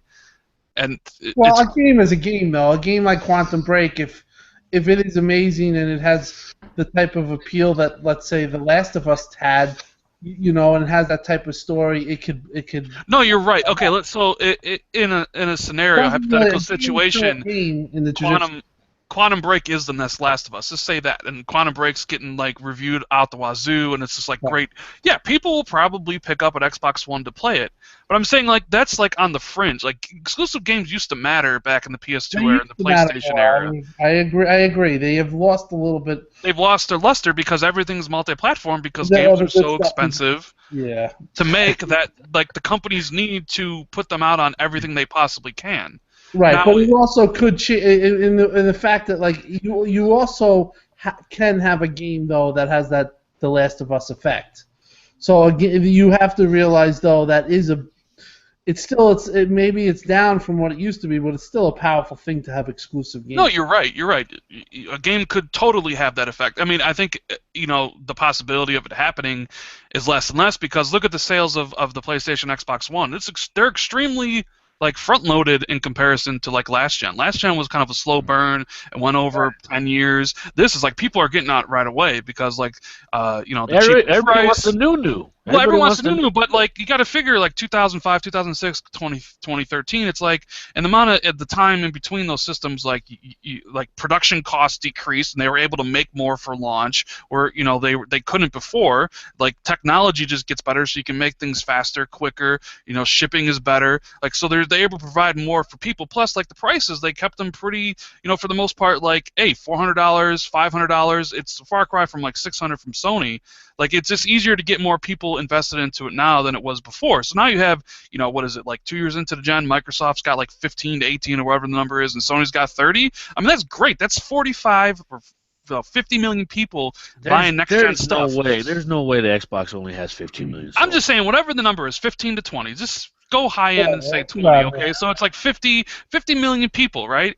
Like not only buying retail games, but buying digital, which is the fucking big mystery here because we never know anything they say. Like we don't know anything about digital sales. Like you could say it's 25 high, 30 high, but you never know. That's why I heard what you were saying about the Halo thing, but to me there's too many variables that you don't know. What $400 million is a total number of all the things sold. That is an extremely powerful number.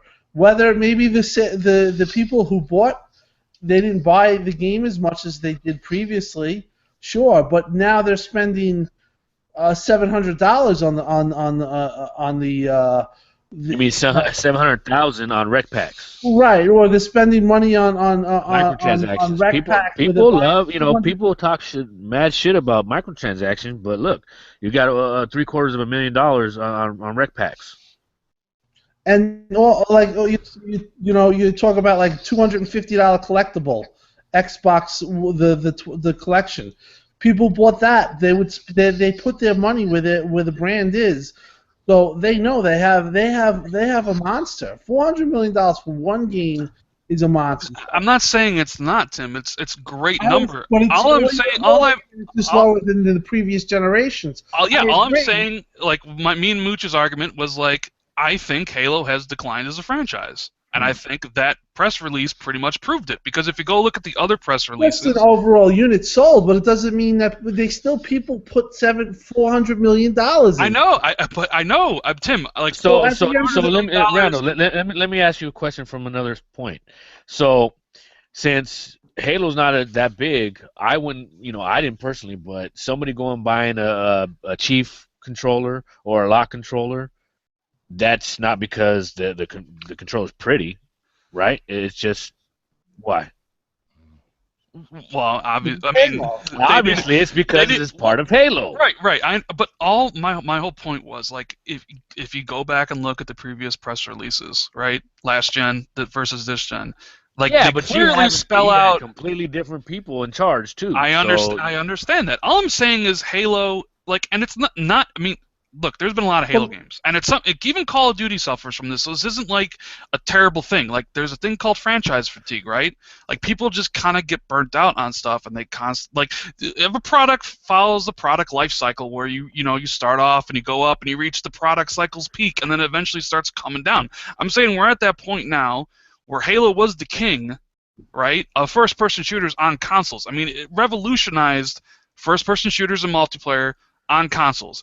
And every other franchise learned from it and took it, and they made it bigger. I'm not saying better, but they made it bigger because they're multi-platform. So Call of Duty is bigger than Halo because it can sell to more people. Microsoft, obviously, to Microsoft, Halo is invaluable because it sells systems. It's an IP brand, like it has a lot of awareness. So there's really Halo no number is that Xbox, no matter how many. How you but there's no number you can tie to it because it's invaluable to them. Just like Mario is invaluable to Nintendo. You need to know about the argument because in Halo 6, you even said it yourself. It's going to do better than Halo 5. Right, because how does that? So basically, like if you. Okay, everybody here has finished Halo 5. Yes. So everybody basically knows that Halo 5 was setting up Halo 6. Yes. Absolutely. And you could, I mean, to the very last second, knows like, oh shit. As soon as I put down the controller from Halo 5, I'm like, okay, bring on Halo 6. So whether you like the story completely or you're like, it was alright, it didn't set the backstory, blah blah blah blah blah. You wanted to play Halo 6, right? As soon as that fucking those credits You're started damn rolling. right I wanted to play Halo 6 right away. Okay, so how are you going to tell me the fucking Halo franchise went down when right there? Listen. At the end of Back to the Future, when fucking Doc shows up. I understand what Rand's point is, but you can't, and that's basically Gaff's point, because Gaff got on it because they lost MPD and they needed to spin losing it with having a price drop at the start of the month, and they all thought they were going to win NPD. That is all true. They all thought they were winning NPD. So when that didn't happen, they had to get on something. They picked apart this, they picked apart that. But, you know, they proved that, sure. But then prove the other point that the product is still thriving. And here's the thing. It's going to get bigger. Tim, they nitpicked on sales of games and IPs, okay? They started attacking the fact that Tomb Raider sold 63,000 copies in the UK on week 1 on Tomb Raider. Now, here's the thing. The reason that you see the multiplats, the numbers escalate on NPD, or if you even want to take for granted VG charts, which you shouldn't, but if you want to look at it or not, is because the PlayStation fans are starving. They're starving. They have nothing. Nothing. You want to put down Xbox? Sure, that's a part of all this. Yes, absolutely. But what I'm saying is that's why their multi-plat numbers are higher, because they literally have nothing in between. The reason Tomb Raider is an exclusive game for Xbox One all the way till next year. This time next year, people can go buy Tomb Raider from now until next November, and every time it's a notch on the belt for Microsoft. Well, that's unless you consider the PC version coming in spring. Listen, Rand, I got news for you. I'm one of the only people that's going to stand in this camp. Okay, I'm going to stand out here. I'm going to say it loud and clear. They keep saying the PC market's growing. Here's the facts. If it's growing, it's an irrelevant growth, because they're not spending any money. When you watch these people on Red Gaming Tech that are predominantly PC-built YouTube channels, and they have tons of followers and this and that, they're playing garage games. They're playing iOS games in 4K resolution. I don't give a shit. They are cheap bastards. And the developers don't care about the PC folks either. Batman Arkham Knight still doesn't work on the PC. Yeah, that's a travesty. You know what, and that's the thing about PC gaming. They spend way too much money on their rig and not enough on games. I want to hear Mooch's point. I just go back to your point, Mooch, because I've kind of like interrupted you because I didn't know. I don't know if you're one of those people that consider if it's on PC to be exclusive or not, because it is supposed to be coming on PC in April. Let's get the terminology right. So it's console exclusive until next November. Okay. Let me say that. Listen, PC to me. Again, is almost like when people are like, but Sony's winning in Zimbabwe sales. I don't really give a shit. You don't exist to me. The PC crowd is not the same as the console crowd. Yes, listen, I have friends that argue with me all day that I work with. Not YouTube, not Twitter. I work with them. They're PC guys. And they try to explain to me that I don't know what I'm missing. And I'm like, no. You don't know what you're missing. You sit over a desk, and you sit there over your desk, hunched over, keyboard and mouse if you're into those types of games. Or they're like, no, I use a 360 controller or an Xbox One controller. I'm like, but you're still over your desk. I work at a computer all goddamn day. The last thing I want to do is work at a computer to play a game and hang out in my computer room at home. No. Now, here's the other thing. People go, well, I take my rig and I hook it up to my TV. Well, now, wait a minute. If you're going to do that, Now you're on a 1080p set. You're not using a big fancy monitor that you got, that's got 5000K, 8000K, 16,000K resolution that you're playing fucking Qbert on. Listen, these guys are all they're two-timers. This is what the PC world are two-timers. They claim that they're this master race, but yet they're playing like piddly, like they're playing like shooting monkey out of a barrel or fucking these wacky Qbert games that are just 4K resolution. That doesn't mean anything to me. Then what are they doing? They're playing multiplats. I watch the YouTubers. I get it in the 60. I can see the 60 FPS. I'm playing it in 60 FPS. Listen, I played Halo 5 at 60 frames per second. I've played other games at 60 frames per second. I played other games at 30 frames per second. Do I say 60 is not better? Sure it is.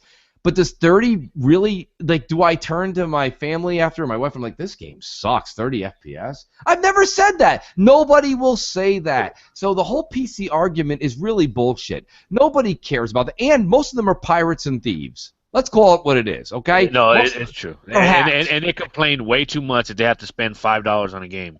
They complain about $5 on a game, yet, and here's the funny part too, Rand. Help me explain. Some of this is questions. This isn't just a rant. This is a question.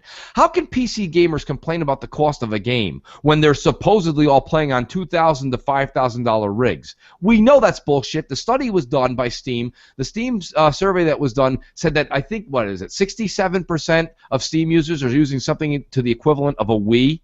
Come on. Listen. These are just people that have a flimsy laptop at home. They're putting the disc in and they're playing the thing stuttering at 19 frames per second. That's the average PC. These guys on YouTube that we see that are like, all right, guys, today I'm going to show you my 980 T1000 with Velcro sneakers. Hold on. Let me get the fucking cover off.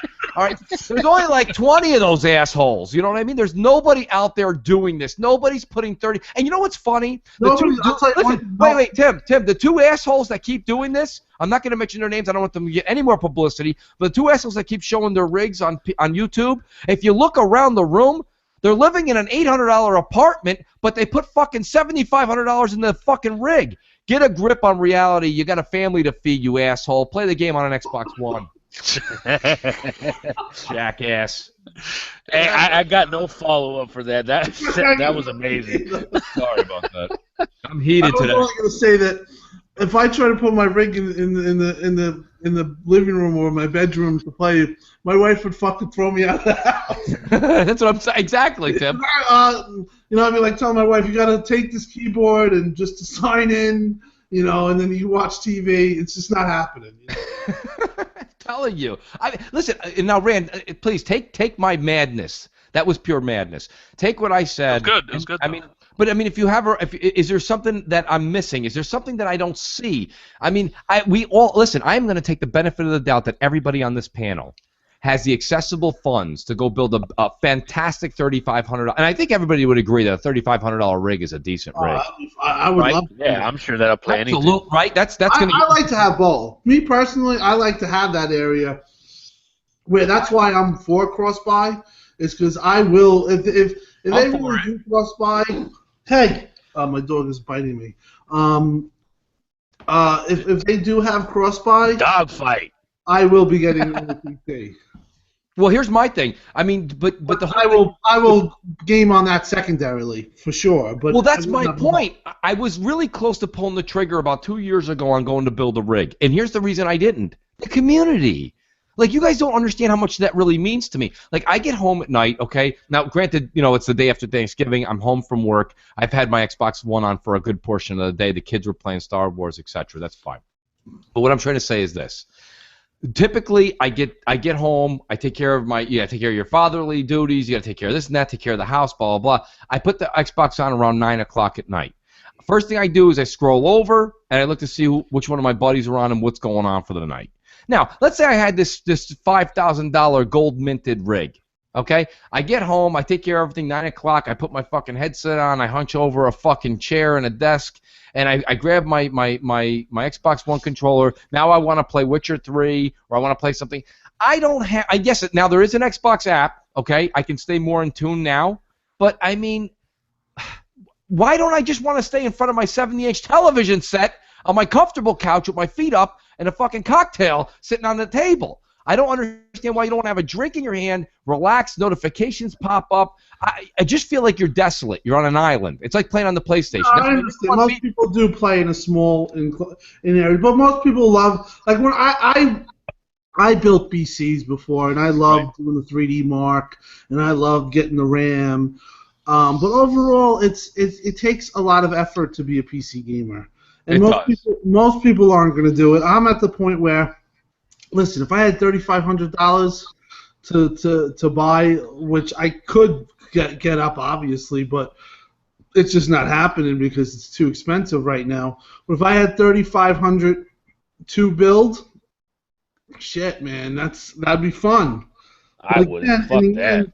It would always be secondary to my Xbox, even though it's going to be... Well, and you know, Tim... Even if everything is merged, that's fine. I just see myself, playing on the Xbox wherever and it being portable, and then that just being my central location. But games are supposed... Don't get me wrong. You know what? Listen, first of all, I want to take my hat off to Tim for saying that, because the guys that I know personally in my life, my engineering firm, that build their own PCs and this and that, okay, these guys that do that, they said it's because they like the art of actually the build. Okay, and you know what? My hat goes off to them. If that's something you genuinely enjoy as a hobby, that's fine. But I grew up in the Coleco, NES, SNES, Genesis, goes all the way up, Dreamcast, PS1, blah, blah, blah, go all the way through it. I am still in that generation where I come home, I get done, now it's 9 o'clock, I want to eat. I don't even have to pop a disc in anymore. Now I just scroll down to the icon in my pins, and I just play a game. And that's the convenience that a console gives me. Right. I'm not at the point right now when I get home that I want to play with 1.27 gigawatts. I don't feel like hanging out with my cards. All right, I don't want to do this shit. I want to sit there. I want to see what my buddies. Yeah, exactly. I don't have to find the driver or download an updated driver. Right. I don't want to do that shit. Or I've been looking forward to a game. But most people aren't like that. Well, and I think more people. Yeah, there's more people like me than not, right? I mean, there's definitely a majority of people don't. There is, and PC gamers, they want to pretend that they're popular, and then they'll say, well, everyone's using a PC, but they're not telling you that they're giving you numbers from Korea or The fact of the matter is that in America, I could speak of, there are PC gamers, but the more people, obviously, console outweigh PC gamers by a huge amount, and that's just being honest, and if you want to be real about it. But most people, the people who do it love it and are passionate. I can see why it's fun, but it's just a secondary thing. I've tested both. But we sit here, and we just had a great conversation, the four of us, about Halo, and Rand was definitely entitled to his opinion on what he said about Halo 4. But we sit here and we talk about things like that are IPs that are strictly exclusives to the Microsoft brand. And the guys that I talked to, so I said to one guy who's a big PC guy, I think he just built a brand new one a year ago, cost him about $3,600. He puts his life and soul into the fucking thing. And I said to him, hey, buddy, by the way, I said, what are you playing these days? Because, what are we talking about? We're talking about Tomb Raider, we're talking about this, we're talking about Halo 5, Quantum Break, all these things about to come down the pipe. I go, hey, what are you playing? He goes, oh, dude. He goes, GTA 5 is mwah. I'm like, what the fuck? They got late. Are you in a DeLorean? Is that a time warp? What the fuck is time? I mean, there's some cool shit like this. It's great, but that's 2 years ago, Tim. Yeah, but they have their thing that are cool. Like, I'll give this. I saw, they have mod packs, and they have these things that they're adding to Battlefront. Right. That are absolutely insane. It looks insane. So there's something there. It's just the fact is that most people, you're talking a large amount, really want the convenience, or don't even understand how to do all that stuff. Right. You know what I mean? Well, let me give you an example. And this isn't ponying off the things that we say about Sony, but think about the movie theaters. Let me ask you guys a question. I'm just curious because actually a buddy of mine was just talking about it, and I'm going to relate it to what we were just saying.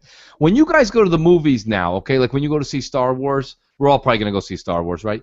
Hell yeah. When you go, are you going to go to the regular, or are you going to go to the 3D? Fuck 3D. Thank 3D, you. Fuck 3D. Fuck 3D, fuck it in the ass. I got news for you. Listen to me right now. So here's my point, Tim. The cool things that you're talking about that they have, I'm going to agree with you. They're cool. No one gives a shit. And that's the point I'm trying to make. The first thing my buddy said, because I'm going with the family, but my buddies, a bunch of guys at work, like, yo, we're all gonna go. We're taking like this half day. We're all gonna make this big event out of it. I'm like, oh, that's fine. And they're like, yo, we're taking a vote right now. 3D or no 3D? I'm like, no fucking 3D. Nothing to do with it. It's a fucking migraine waiting to happen. I don't need that shit. Who needs to see a lightsaber coming at your face? I get the point. Yeah. Every time I put those fucking 3D glasses on, like I have to take them off halfway through the movie, and I just watch the damn movie blurry as shit because it just gives me a headache. I'm with you, Sal. Seriously. I'm with you. I'm right there. I did the same thing the last time I went to go see. I think I went to go see Avengers 2 in 3D. It was a nightmare, a fucking nightmare. I don't wear glasses. I don't wear contacts. I don't even like sunglasses. I definitely don't want to sit inside and fucking wear my sunglasses at night. I don't need that shit. So, basically what I'm saying is the PC has all these great mods and tools. Look, I don't need to walk around as a Battlefront soldier with a big head. I don't need this stupid shit they got in there. And it's definitely not worth $3,500. So whatever they're getting, is it worth the thing about a PC is you could use it for other stuff than video games. So. Well, we all have a PC already. Right. So now, I have a new iMac. It doesn't play games, but here's the point I'm trying to say. Thing is awesome. I can fucking make a Star Wars movie with it, but I can't play a video game on it. Go figure that out. I do think that you would enjoy the experience, though. I'm going to be honest. If you had $3,500 to spend, you would enjoy it. Listen, at the end of the day, the Xbox is going to become crossplay. I'm calling it right now. That's fine, Tim. I'm okay with that. I'm not like. I do think that you would enjoy the PC experience, but I do get what you're saying about the PC elitism that goes on, which is just unbearable. There's fanboyism no matter what you. I mean, there's PlayStation, PC, Xbox. There's always going to be people rooting for their preferred mode of gaming. I mean, Mooch, go to Steam or anything. Like, look at the top games that are always played, right? I mean, it's like, and publishers know this, which is why they don't really go all out graphics anymore. It's all games that can be easily played by anyone. I mean, the biggest game in the world, League of Legends. Any computer can run that. Right. Fucking Counter-Strike Go, like Counter-Strike Source. Fucking game's old as shit. Like, anybody can run that stuff. That thing's older than the 360. Even, like, Dota 2, like Team Fortress, those aren't really, like, you don't need to build rigs for those games. No. I mean, hell, like, I remember years ago, the one game that everybody said, you need to experience on PC, build a rig, was motherfucking Crysis. Because it was PC exclusive. Yeah. And then it actually then came to 360 and was pretty damn good. Obviously the PC version was better. I was a PC gamer at the time, and it didn't run. That game was the most extensive game to run. I was running 20 frames per second if I was lucky.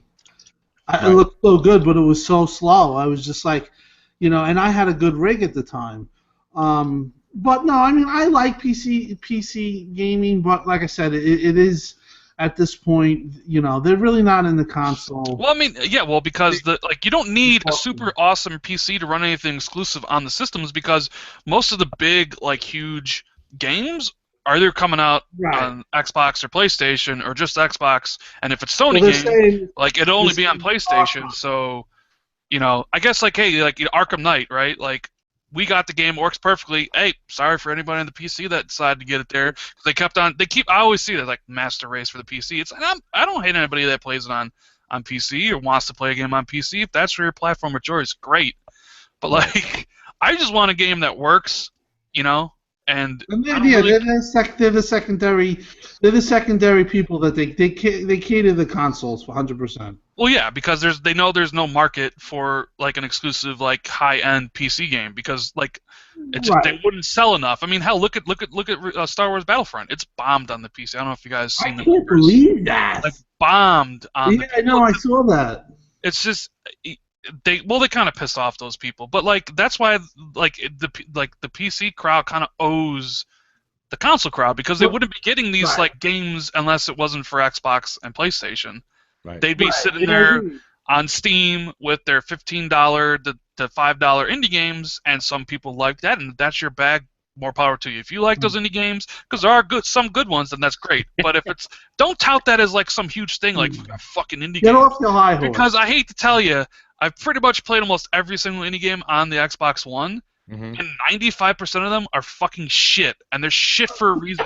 They're bad fucking games. They're fucking fillers. They're fucking designed to be played in between fucking the big, really good stuff. Absolutely, Ren. And you know what I'd like to do? I'd like to book you and pay for your flight out to IGN on Podcast Unlocked so you could tell all those fucking people, no offense, southbound earmuffs, all those goddamn bastards in San Francisco that are in some. I'm not in Frisco. I know you're not. I know you're not. But I know. But it's West Coast. That West Coast time. And that West Coast is on sleepy time. I don't know what the hell's going on out there. But they praise the. It's the weed, baby. It's the weed. It's a community thing too. They know these people and stuff like that, so that and GAF has a big independent community, and then they're really outspoken. Well, it's lowered expectations, man. It's like when Mooch had this reference earlier about a teacher and the A student or whatever. It's like people expect like Halo and like Bloodborne and Horizon to be the A student, right? The A+ student. But like indies are expected to be like the C/D student. So like when the C/D student overachieves to a B, it's like, damn, that's really good. I was expecting you to fail, and you're actually provided me with like a couple hours entertainment. Like that's really good. Now obviously that's not gonna go for every indie game because like my favorite one from this past year was The Fall. It was a really good game. I'm like Inside is one of my most anticipated games for next year. AAA, like that includes AAA and stuff like that because like I cannot wait to play that. But I'm saying the majority of them are just like you don't expect much from. There, like so if it actually does well, you're like, hey, good job. Like congrats. Like and I respect the people that do that. Like most of these people make these games. They're like 2, 3, 5 people. I understand they can't all be like have hundreds upon hundreds of people, but it's just funny. It's just like I don't expect much from them. They're like C students, some of them. Obviously, there are some like Inside and Below that are like up on the high level with the big boys, like Ori. Like Ori is my second favorite game of the year, like over Batman, over Witcher, like over everything else that isn't Tomb Raider. Like Ori and the Blind Forest, and that's a team that never met each other. As indie studio. They conversed over Skype. They didn't. They were like working on. So obviously there are exceptions to everything, but like for the most part, most indie games fucking suck. And I will say that Microsoft published that one. Yes, they did because Phil saw the game and fucking loved it and wanted to fucking have it exclusive. And that is the one of those games where the graphics for what it was were quality enough, but everything about it, the story was on a AAA level. The music and sound score was absolutely probably my top game ever as far as music and stuff like that. That was just a powerful experience. So yeah, you're right. Most of the time you can find a diamond in a rough, but most of the time you're dealing with something like that's just subpar. And like you said, you deal with. You mean like Dear God? I fucking hated that game. Holy shit. And it's funny because they're all Steam they're all Steam games that are coming to Xbox One. The new stuff will come in, but all these games coming out are all on Steam. These are all games that like PC people were touting before that we're finally getting now, and it's like, really? You were touting Dear God? You were touting like this other shitty game over there? Because it's just like Dear God. And I played it for 5 minutes and I wanted to shoot myself in the fucking forehead. It's just it boggles my mind, but it's just like the PC crowd has to take what they get, and it's like fucking Valve games, MOBAs, and indie games. I mean that's what it is, It is what it is. Gmod for the win. I'll tell you, man. It's just and I think we've done a really good job on this week's episode. I really just wanted to talk about what we've been noticing. You've seen it from the developers from Sony's side. You've seen it from the Sony YouTubers. You're seeing it from just random Twitter folks. I don't know who the hell these people are. They're coming out of the woodwork. But, realistically, I just feel like what we've really got a conclusion here is Xbox has given a good community. They're giving you a good product. We've discussed the product in the games. We've discussed Phil and his vision. We discussed what Aaron and his folks are doing. We know what the Xbox podcasters and everyone on Xbox that does a podcast or has their own YouTube channel. I want to say congratulations to all of them. The true Xbox guys, not the guys that wear a green hat and then the minute they're questioned they flip it off and put a blue hat on. What I'm saying is this: it's okay to have your opinion and stick by your opinion. That's your right, okay? And for God's sake, all I ever ask is this. If you're in this country and you want to enjoy a Sony product, that's your right. I can't say anything about that. But for God's sake, don't offend the Microsoft product. At least freaking give it some, like I said, everybody on this panel has a PS4. Okay? Everybody's got a PS4, so we're all Xbox guys that have PlayStation 4s. But you go into a PlayStation podcast, maybe 1 out of 5 have an Xbox One. It's this hate coming back towards this country, and you see it overseas a lot. If you're in this country, be proud of what you got. Try out the games. The company's listening to the customer. It's what strives in capitalism anyways. That's what we love about this country, right? And now we're actually, when people say you're a corporate blank sucker and all this other shit, I'm not even going to give them the satisfaction to say what they actually say. We're not like that at all. Tim actually, and I'm not going to name drop, but I mean, Tim actually can get a hold of people that are they're in charge at Xbox. Southbound knows people. I mean, I'm happy. I'm very happy and very content. South will know this. We've talked about it offline. I'm very content to even be friends with these guys. I don't ever ask for Aaron. I would love Aaron or Phil to reach out, but if they don't, that's fine. It's not the point. The point is they're accessible. You go to the forums. You go to report a problem. You go to anything. Mike Ibarra is reading about it. They're reading about it. They're part of the community. They're one. I don't mean to interrupt you, but no, go ahead, Sal. I had an issue with the preview here a few weeks ago. And it was actually a funny little issue I had. So, and I tweeted at it, and I'm like, I don't think this is supposed to go like this, right? I got a response from Mikey Barr like 20 seconds after that tweet. Yep. And he was like, email me this problem, you send me your console information, blah, blah, blah, your gamer tag, you send a screenshot, everything. Like, he was like, boom, I want to make sure this is taken care of. And I was just like, whoa. Yeah. In all honesty, let me tell you this much. Now, something similar happened to me with Mike. And I said, because Mike Ibarra is very good at telling everybody, if you have a problem with anything with the updates or the UI or this and that, please go to the forums, because he goes, Twitter, it kind of gets lost in the rotation. I said, oh, but what I do is I always put it into the forum or report a problem area on our console, and then I tweet him. I say, Mike, just so you know, I did report this already, but I wanted to bring it to your attention. And you know what he wrote back? Check next update. And bang, and South, you know this because we were gaming and I had a problem. When the second to last or third to last before the new UI went public, my Turtle Beach headsets weren't working. Right. They were basically, and I don't know if that was a USB issue with one of the ports or what it was, but he said next update, and the next update came out a day or two later. Bang, solved. Well, see, that's the thing. Imagine if it were officially dropped, the new UI, and there was problems like this. Right. Oh my God! Twitter, Facebook, you name it, everything would have been just bananas. But the thing is, we helped to fix this preview, and it was a successful launch. Yeah. The bottom line is that statement derives from a lot of jealousy. I think that if that those people that say that about like Xbox fans and this and that, the same people, if Yoshida was there, would be shaking his hands, kissing their ass, kissing Phil's ass, kissing all these guys' ass, because at the end of the day, it is pretty cool to interact with these people and have them listen to you like you matter, and that's what Xbox is doing. And now it's apparent that there's things that I get hit up with that I'll hit up. I won't hit up Ybarra, but I'll DM Ashley, who's on the team, and I'll say, can you look into this? This guy made a video, and they look at it and they take it serious. I mean, try that if you're a PC gamer to one of the developers, or if you're on Sony, try that with Yoshida or Boys. They're not going to even answer you. Yeah. So the fact that Xbox, the bottom line is we matter, and it shows. Exactly. I don't feel like just a customer. In the interest of fairness, though, Mooch said earlier we all own PlayStation 4s. I don't own one. Well, Rand, it's funny. As I said that, I was wondering if I was going to have to put my foot in my mouth. Just because you're such a huge gamer, I literally assumed that you did.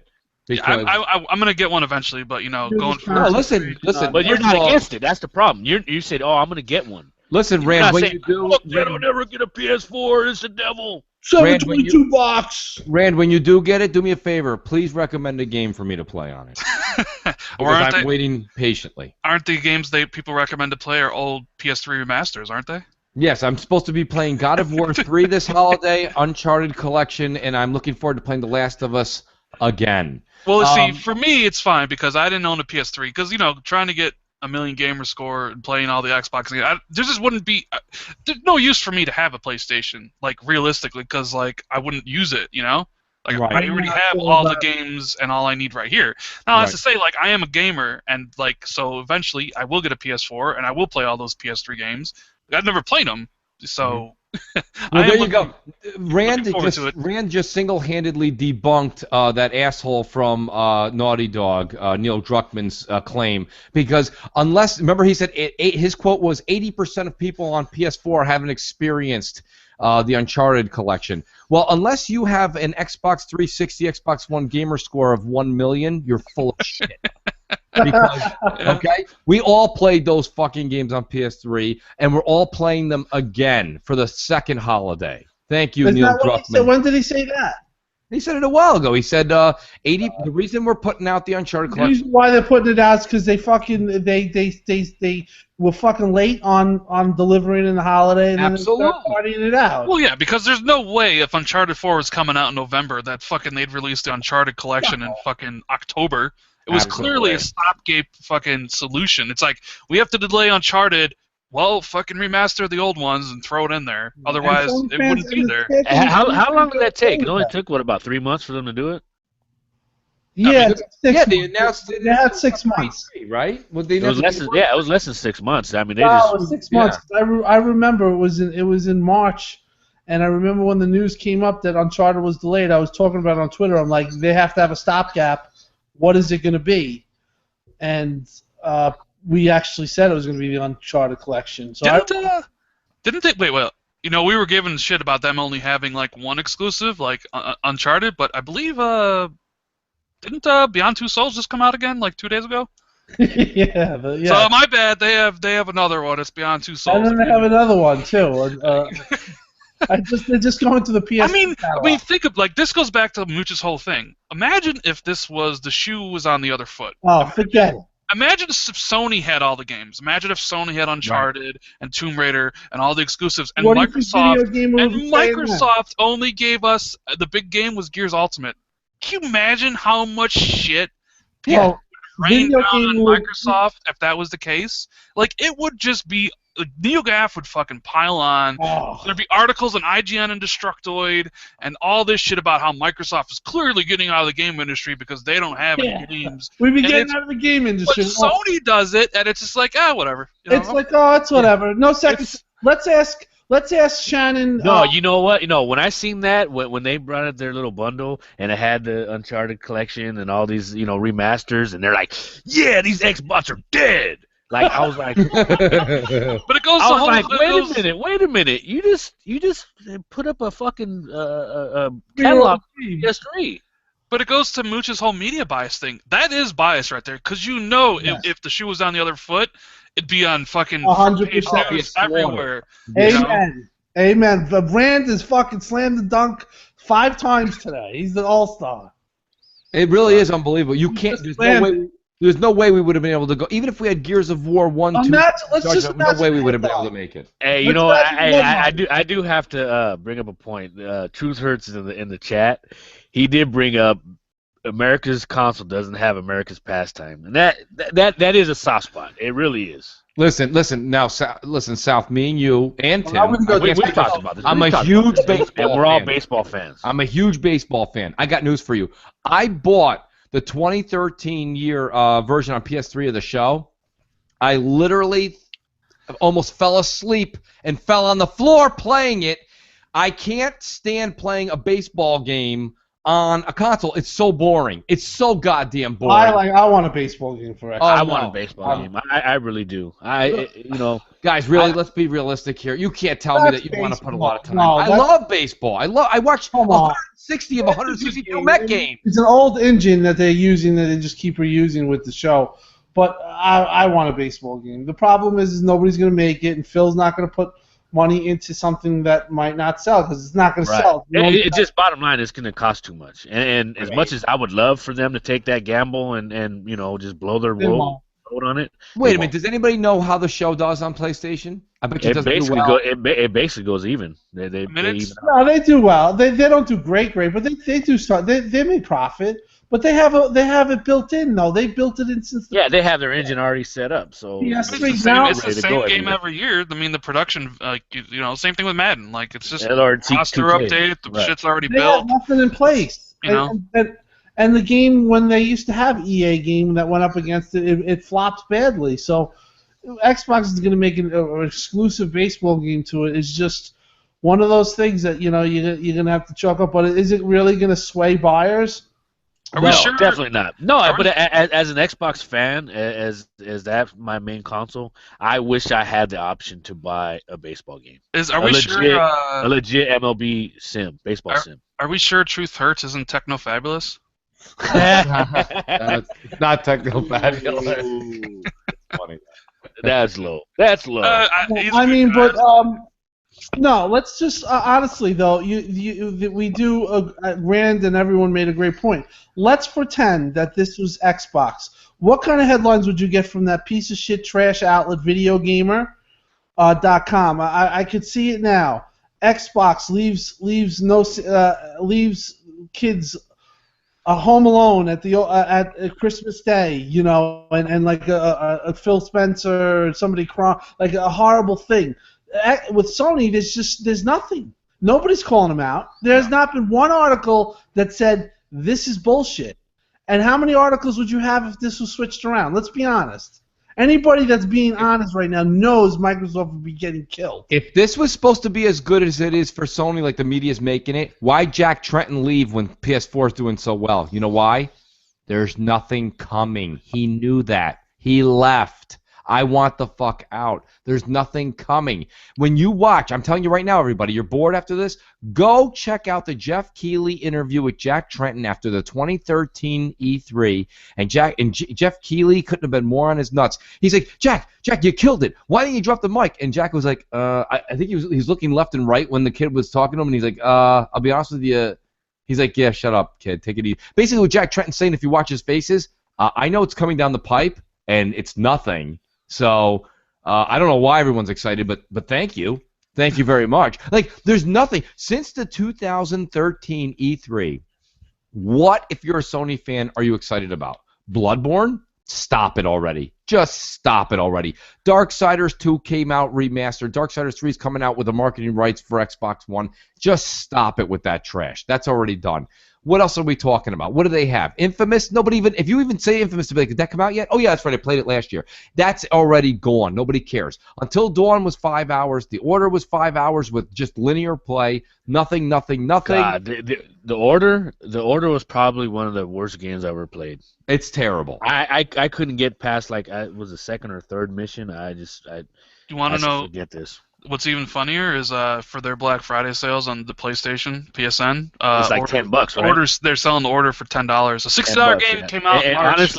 Honestly, for $10. And that's too much. Come on, man. That's too much.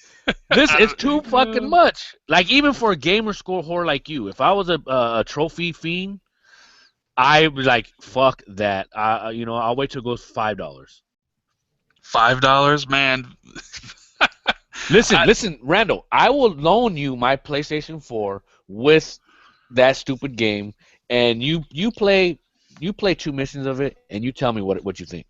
I mean, I play a lot of shitty games at $10. I'm sure I could find some sort of enjoyment out of the Order for $10. Now I'll tell you, it looks great. It looks really, really great. But then it's a fucking movie. You take 10 steps, and there's a cutscene. You take 10 more steps, you shoot one thing, it's another fucking cutscene. But I think Mooch is right, because usually most the execs know the 3 years what's coming out, right? So Phil knows the next 3 years of Xbox. They plan about 3 years in advance. If you're looking from back then, they probably knew, like, shit. Like, from 2013 to, like, 2016, like, fuck.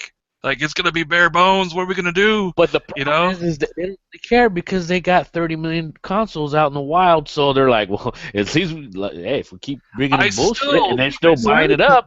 I still think they only have 30 million because Microsoft shot themselves in the foot. If they didn't say all that stupid stuff, Because it's at some How do point you then it's just a explain Italy, bandwagon France, effect. Germany. Well, How do you explain those regions just blowing up the way they did? They were never big regions. Now they're big. I mean, they were big, but They weren't like this, dude. You're talking about 2 million sold in Germany, a million. France hit a million. Italy hit a million.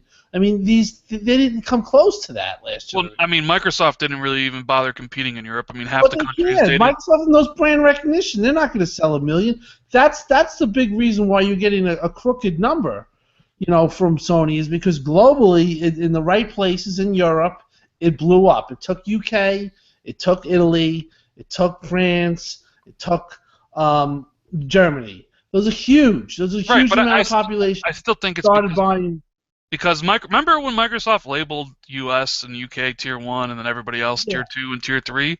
I mean, Microsoft really didn't even compete in Europe because they only launched in 12 countries where Sony launched in 50. Right. So a lot of people don't like that. Well, they kind of feel like they're I agree there, but they were trying to do all the UI languages and they were trying to make the system work. It was a colossal fuck up with Kinect and everything. But what it is right now, they're competing in United States for sure, and they're making money. Like I said, they're making a lot of money. And at the end of the day, for the gamer, if you look who's getting treated better, Xbox is getting treated better. That's right. Right, but what I'm saying is I don't think out of the 30 million, when Microsoft shot themselves in the foot, I firmly believe a few million of those are from people who jumped ship. What I'm saying is if that never happened, Sony's sales are lower, Microsoft's sales are higher. Okay. I'm just saying it'd be closer. I'm not saying Microsoft would be number one. I'm saying they wouldn't. You wouldn't the people who jump ship, which there are quite a bit of them because people freak the fuck out. Let's remember, back in 2013, it was fucking terrible. I was almost ready to jump out, and I had fucking 800,000 gamer score or whatever at the time. I had invested so much time and money in the platform, I was ready to fucking bail and get a PlayStation. So you think the difference is maybe 5 million? So let's just say 30. They're at 25 million. Xbox is at 22. I'm just saying it would be a hell of a lot closer. That's all I'm saying. I agree. And it's part of a dog pile. It's just now it's everybody shits on Microsoft because it seems because it's 30 million. Yeah, and this goes always back to Mooch's whole thing about the media bias, because the media kind of sets the narrative, right? Yeah. And the narrative is it's okay to shit on Microsoft, so then it trickles down to everybody else, to the forums, to NeoGAF, to regular people, and everybody kind of just dogpiles on it. And sure, Microsoft deserved to be dogpiled on in the beginning, right? But not anymore. Right, and that's the problem. I think everybody will agree that Xbox really deserve to be shit on. Yeah, I listen, and that's fine. Listen, I know I'm probably going to lose 3-1 here, and that's fine. There was nothing that Microsoft actually said in 2013. They never came out. Phil Spencer didn't come out and go, "This is Forza Motorsport 5. DRM, motherfuckers." He didn't say anything. Nobody said DRM. Nobody said anything. The media was like, "Is there DRM? Is there this? Is there that?" And they were like, "Well, we're thinking about it. We're floating around." And so if I was good, I'm telling you, Phil, you hire me, things get solved. First thing I would have said was, "Well, we're talking about it." But so Sony, they're right over there. You want to talk to them? Come here. Hey, yeah, but see, that's the thing. It wasn't just like that. It was Matrick came out with this fucking egomaniac fucking disposition, and he was like, "You're gonna buy this and you're gonna buy that, and if you don't like it, there's a 360 for you." Oh, we got servicemen that are abroad and deployed. They don't need an Xbox One because we want to make sure you have internet. Yeah. So there's a 360 you could take, to your sand castle. What's funny though? He said those things, but here we are today, and we're like PS Now, and PS Plug It In, and PS Let's Share Our Games over the internet, and PS You Can Play an Hour of My Game, and PS Videos, and PS Movies. So wait, so what I'm saying is, again, this is if I was there. No, I would not have pulled a Matrick. I would have said more along the lines of, yeah, that's definitely in discussion with us, the developers and the publishers, but, oh wait, hey Yoshida, put down those pot stickers. Come here for a minute. Yeah, you know what I mean? Like, let's talk about this for a minute, because they're questioning me. I thought maybe you could talk about it, because you're doing the same thing. I saw you steal my notes. So literally, it was just a matter of they were all going to do this. We are doing it today, but the problem is the media is still running with those headlines. It's still the same dark headlines. Nobody reads the 27 articles; they just read the headline. They got into a habit, and it's like they can't get out. They can't actually be fair and look at the whole situation and be objective about it. They have to. They want to push that negative narrative because it probably gets them more hits or whatever, probably more problems, whatever the case is, and they don't care. They don't really have integrity. So that's the bottom line. That's, as an Xbox fan, that's where we are at right now. It just goes back to what I said earlier, that Xbox was a visionary and they were ahead of their time when they're talking about the, share your games with your family and such and so forth. Now, PlayStation does it and everybody fucking loves it. Yeah. Right. Yeah. But the problem is they didn't come out and it wasn't like basically a bully. And a lot of people thought that Matrick was a bully. Matrick was an asshole. Matrick wasn't. Right. Hey, that's my line, Randall. I hated that. That's my line. We are a result right now of the Matrick era, because you know what? If we were in the same position now, I'm talking about the community now. I'm talking about all of us. We would know. We're so in contact with people at Microsoft, and we have that communication line open, where we would be able to say, if we heard this, I mean, I know that people would stand up and say, DM people, like, what the fuck is going on? You can't have a TV reveal for this. It has to be games. Or at E3, it would be like, okay, you have to say you're not going to have DRM. I'm telling you right now, this is going to be a disaster. And you know what? It wouldn't happen. But the fact of the matter is that with all that said done, we're in a good position as Xbox gamers and in the community as a whole with the company, that they're listening. They're listening, and this is never going to happen. And we're a direct result of Matrick and his stupidity. So in the end, it's just the way things work itself out. As far as the media, that's another nut to crack. And if they don't come around in 2016, well, it is what it is. It's going to be that popular console that gets that, the high school treatment, the popular guy treatment. Mooch, what do you think about the people that would say that listen to this, maybe don't know you, whatever? Right. They're just like, this dude has a persecution complex. He thinks everybody's out to get you. Like, there is no such thing as biased media and stuff like that. Well, I mean, I get that every day. If you don't think there's a biased media, listen, I got news for you. All I ask is this: make yourself a dinner, because you're gonna need more than a bowl of popcorn. Sit down and watch 12 months of IGN, because what you'll see through those 12 months, okay, let me explain this, is you'll see when Microsoft gets paid a compliment, it's generally a backhanded compliment, and when Sony does very little, it's almost like a ticker tape. They drop to their knees, yeah, baby. Everybody comes out. Gulp. Like when Microsoft wins, just so you got an example, when Microsoft wins NPD, it does make all the news, but it makes it about 24 to 48 hours after. When Sony comes out and makes their statement, we won, it's literally on IGN by midnight that night in Eastern time. And you got the little blonde girl who's up there. She's like, I'm sorry, I was just out there getting my nails done. I play games. I really do. I swear to God. I love video games. Sony won again. Gargle, gargle. And, it's like, all right, listen, I got news for you. Look, it's all bullshit, and they're all up there, each other's asses up there. You sit there and you watch the podcast Unlocked. Okay. You said gargle. I'm sorry. Sorry about that. I'm angry today. Literally, there's just. What are you thankful for? Well, it's like the video gamer. that fucking video gamer, they went full fucking fanboy. They released a YouTube video, and on the description is PS4 is still better, but here's reasons why to buy your Xbox One. Yeah. And the first thing it started with was, we all know the problems, this and thing, and the Xbox is an underpowered brick. That's the way they started the fucking thing. So. Oh, you gotta do the show. No, it's a power brick. That power brick is not outside. It's inside. I always find it funny when people say it's underpowered. It's like, well, if that's the case, if you're worried about power, shouldn't you be playing on PC?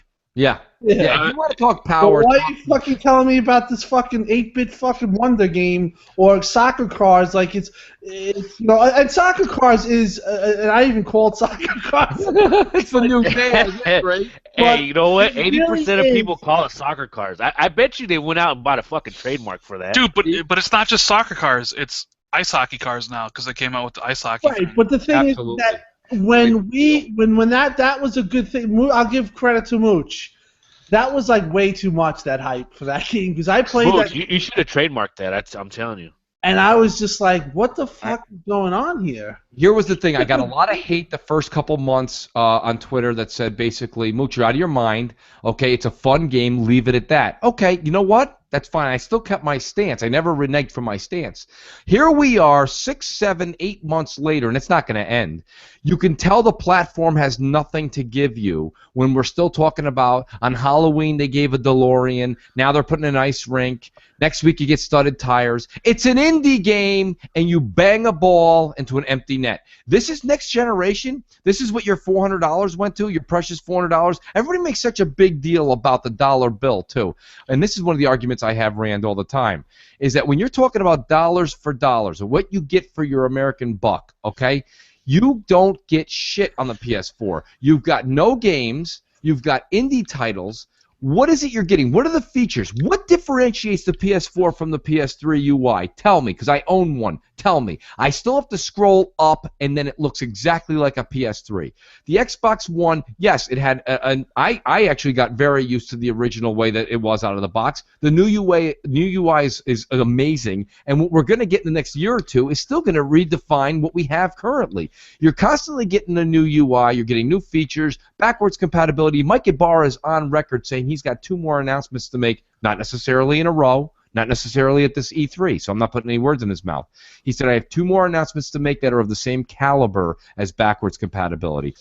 Now, I did a video this past week on my channel with Sony executives have egg on their face because they've constantly said that backwards compatibility doesn't mean anything to them, and their customers don't want that. Yet, PS2 emulation is supposedly on the way. And we just talked about this, Rand, at this point in time, okay?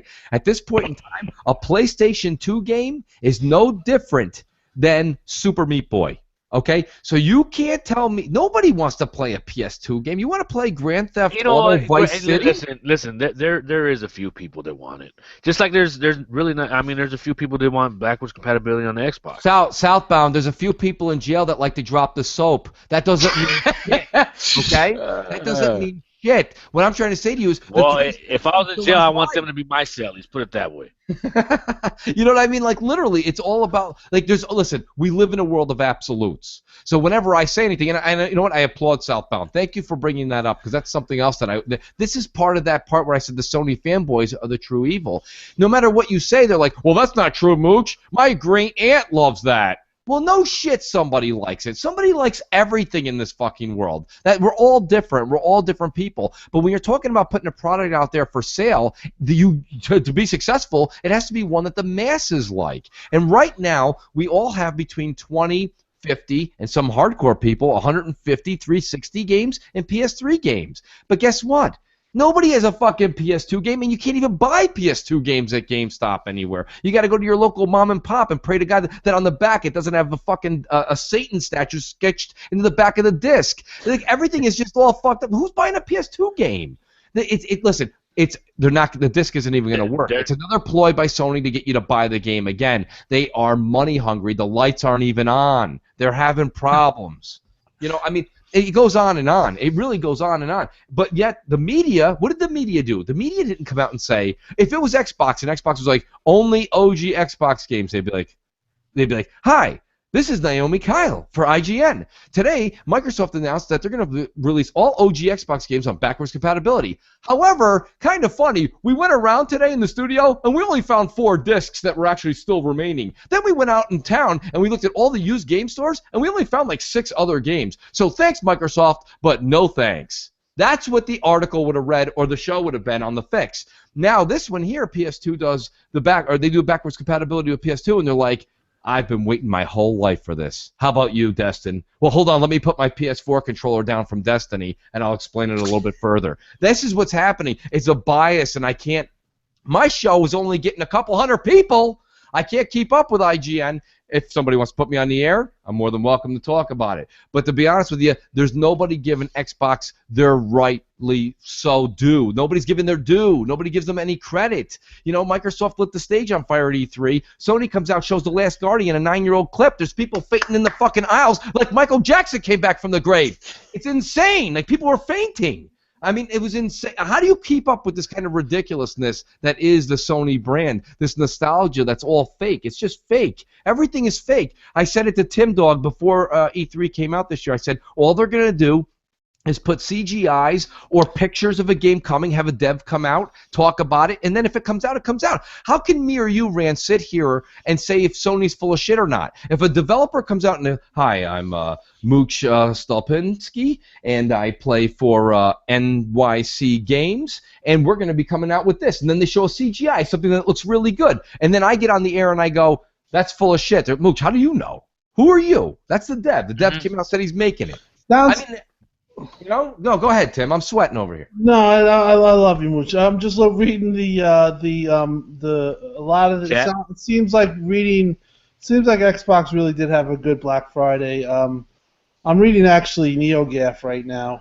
I heard good things. I'm reading their retail musings, which is pretty good. Pretty much everyone's saying that Xbox has been wiped out.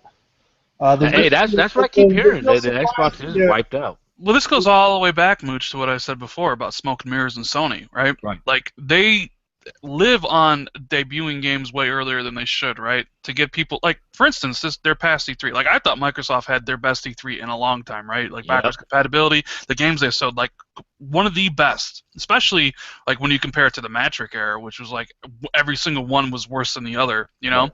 But then you look at Sony's, and because I remember people, like, the whole thing was, who won, Microsoft or Sony? Microsoft or Sony? And it was like, well, Sony showed Last Guardian, a game that who knows is coming out, is 10 years old or whatever. But then, like, everybody always says it's like Final Fantasy VII Remake and Shenmue 3, right? I don't know. I didn't watch it, you know what I mean? Because I was at E3 and, all that, and so I missed the Sony show. So I'll just bring up an anecdote because I'll tie this to the whole Sony fanboys are crazy and evil that you talked about before or whatever, right? So Giant Bomb.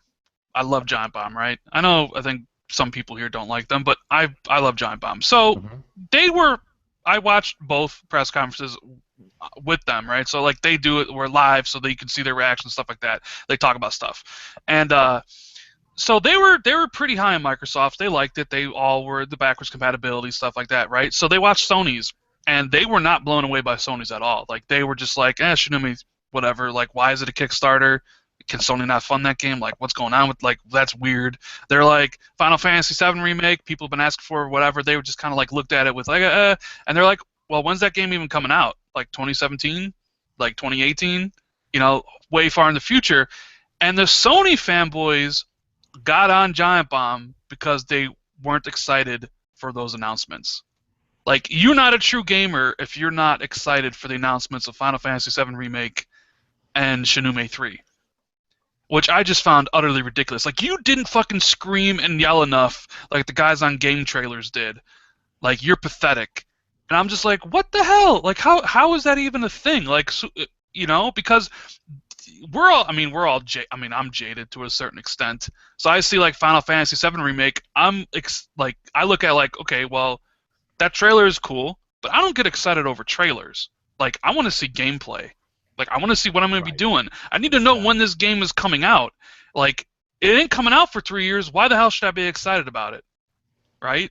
I'll get excited for it in 2018 when it's about to come out. When you have Santa Monica Studios get up and not talk about God of War and they talk about Fat Princess at a paid event, and then when you get up and you have the guy who made Twisted Metal get up and he's making a free-to-play or I don't know what the hell game it is, Drawn Together. Drawn Together. You know what? Hold on a second. You're in trouble.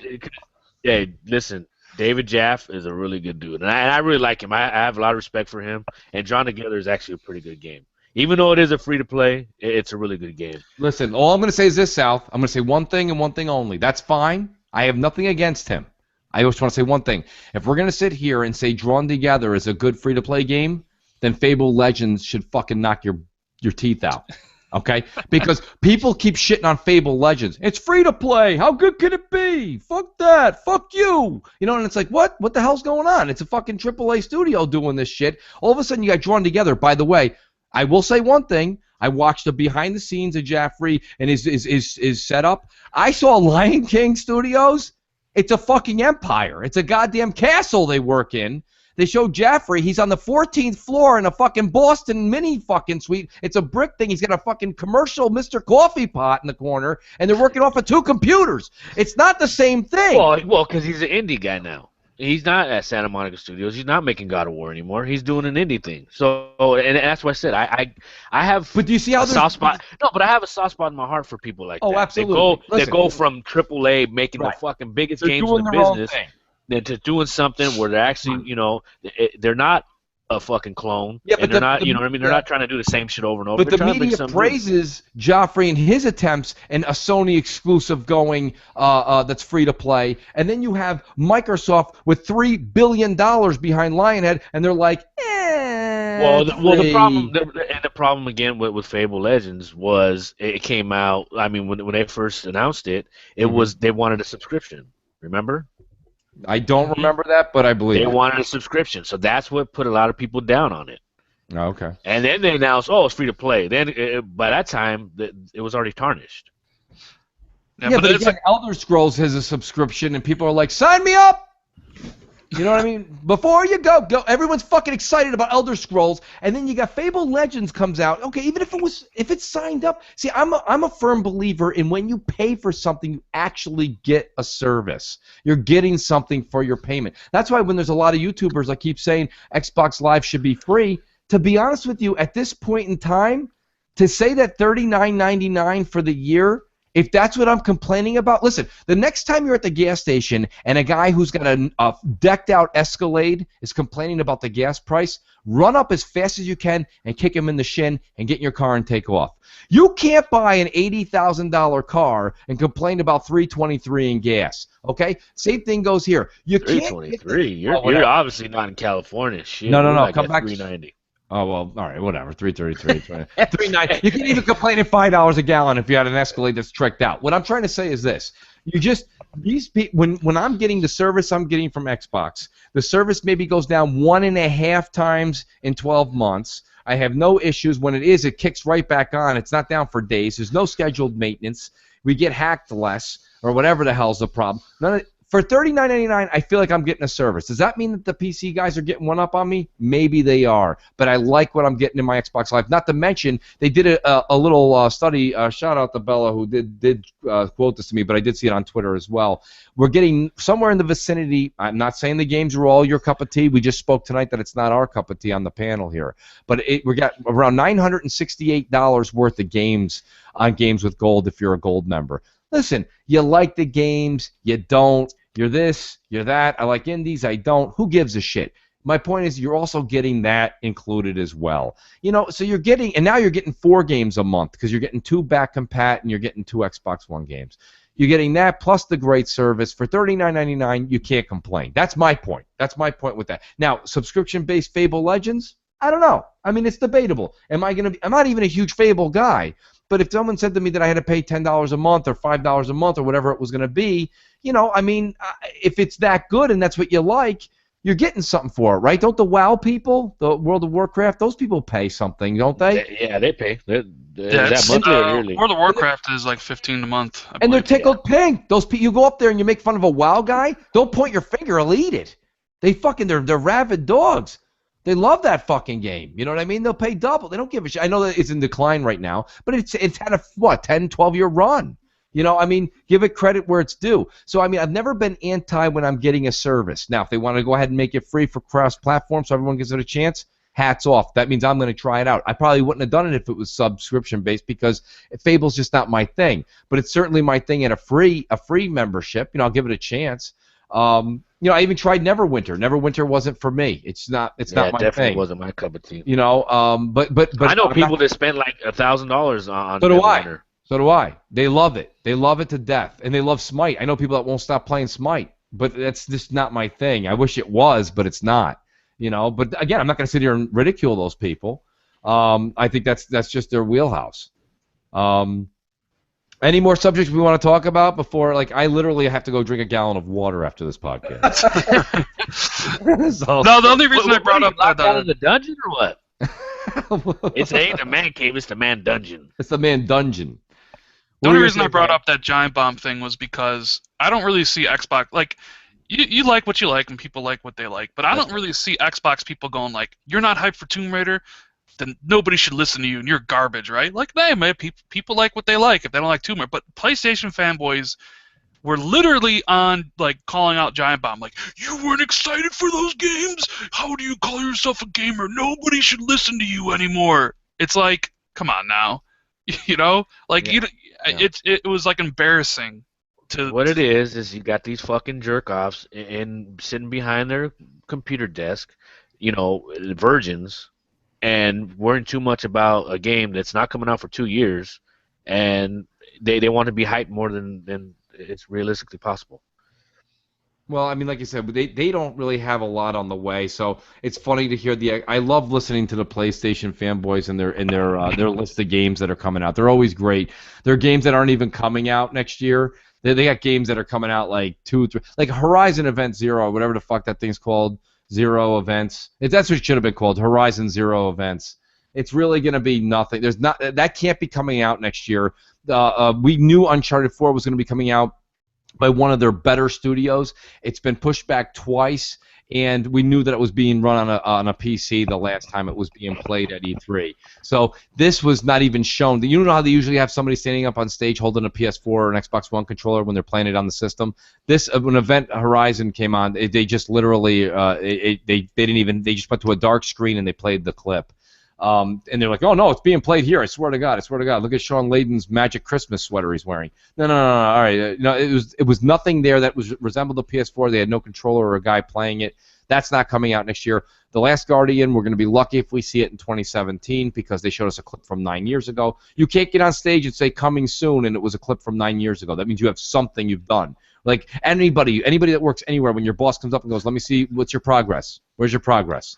There was no progress on that. There's no progress at all. So there's nothing there. And plus, the nostalgia is over, people. We know that, right? Don't we all know that? 9 years, the whole thing is over with that. Nobody cares about that anymore. Like Shenmue 3? Shenmue 3. That's nothing anymore. Nobody even cares.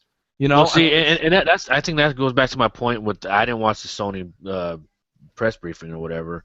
So, and I would hear like, okay, Uncharted, which that's pretty much the only game I'm looking forward to on the PS4. Me too. But the gameplay they showed didn't have like some kind of glitch or it messed up or whatever. Yeah, froze. It froze, and then they asked for money for Shenmue, and everyone's like, oh yeah, Sony won. Like, wait a minute. How did they win when Xbox went without a hitch? It was a great show, right. Dropped bombs, and didn't even ask for anybody's money. Damn. I just saw somebody tweet, media personality. He's like, damn. Apparently the Elite sold out at the Microsoft store, right? Mm-hmm. And he's like, oh, so I see Microsoft is playing the out of stock card for the Elite. Like, well, it's probably. He's like, you think they want to sell as much as they could? It's like, well, they probably did, and it's not available anymore. You know what it is too. My friend went to, like I said, I think that Microsoft really did good. You know, they have these Microsoft Store deals. You know, it seems like from the retail musings and everything going around, Xbox is doing a little bit better than PS4. They're both selling, but the Microsoft Store, which is really just only Microsoft going to sell, they were running some crazy deals. My friend got a Kinect Xbox One for free with Assassin's Creed and Project Spark for $349 and a $60 and a $50 gift card. I mean, wow. You're probably getting an Elite for $449 and the $50 that's what it gift is. card. That's what it is, $449.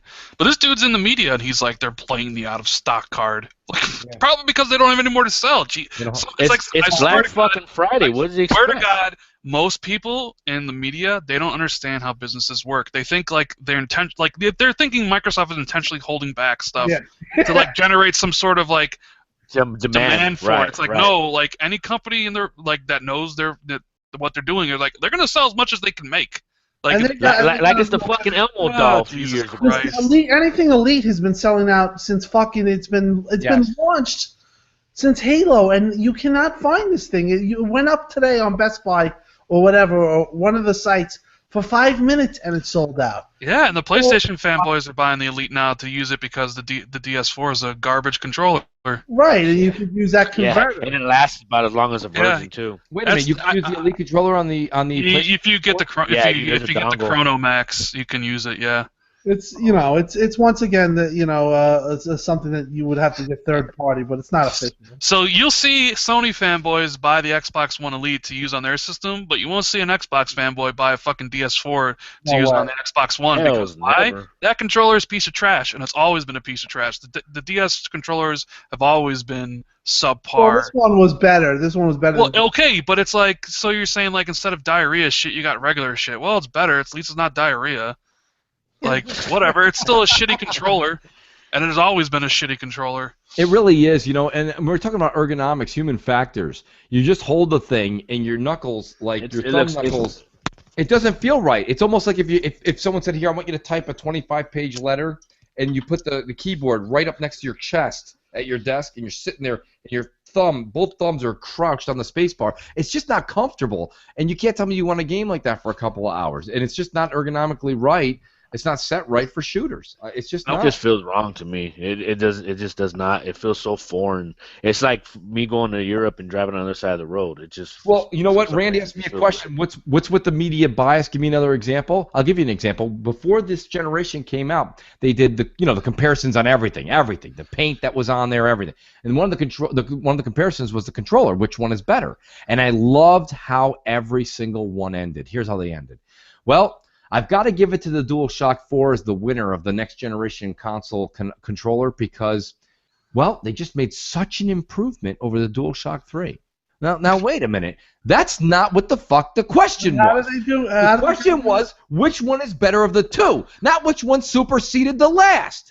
So I said, so all they were doing was they were like, here was their rationale, Tim, was because they said that the DualShock 4 was heavier, and they made the legs kind of kick out, the grips came out a little bit wider, and it was a little bit more of a robust controller. Needless to say, we have reports and pictures showing up everywhere that the analog sticks are falling apart like dandelion spurs. Like, the thing just falls apart when you sneeze on it. But it was heavier out of the box. For nothing.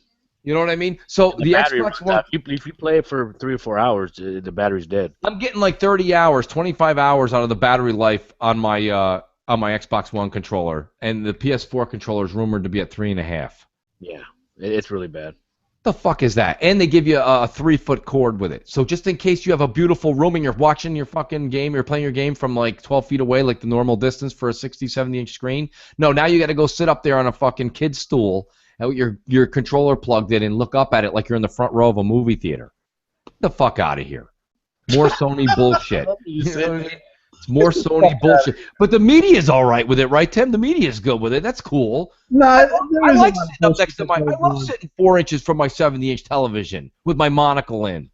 I think overall the Xbox controller takes it, but it's very close with the DS4. But the Elite just shits on it. I mean, I don't think I'll ever.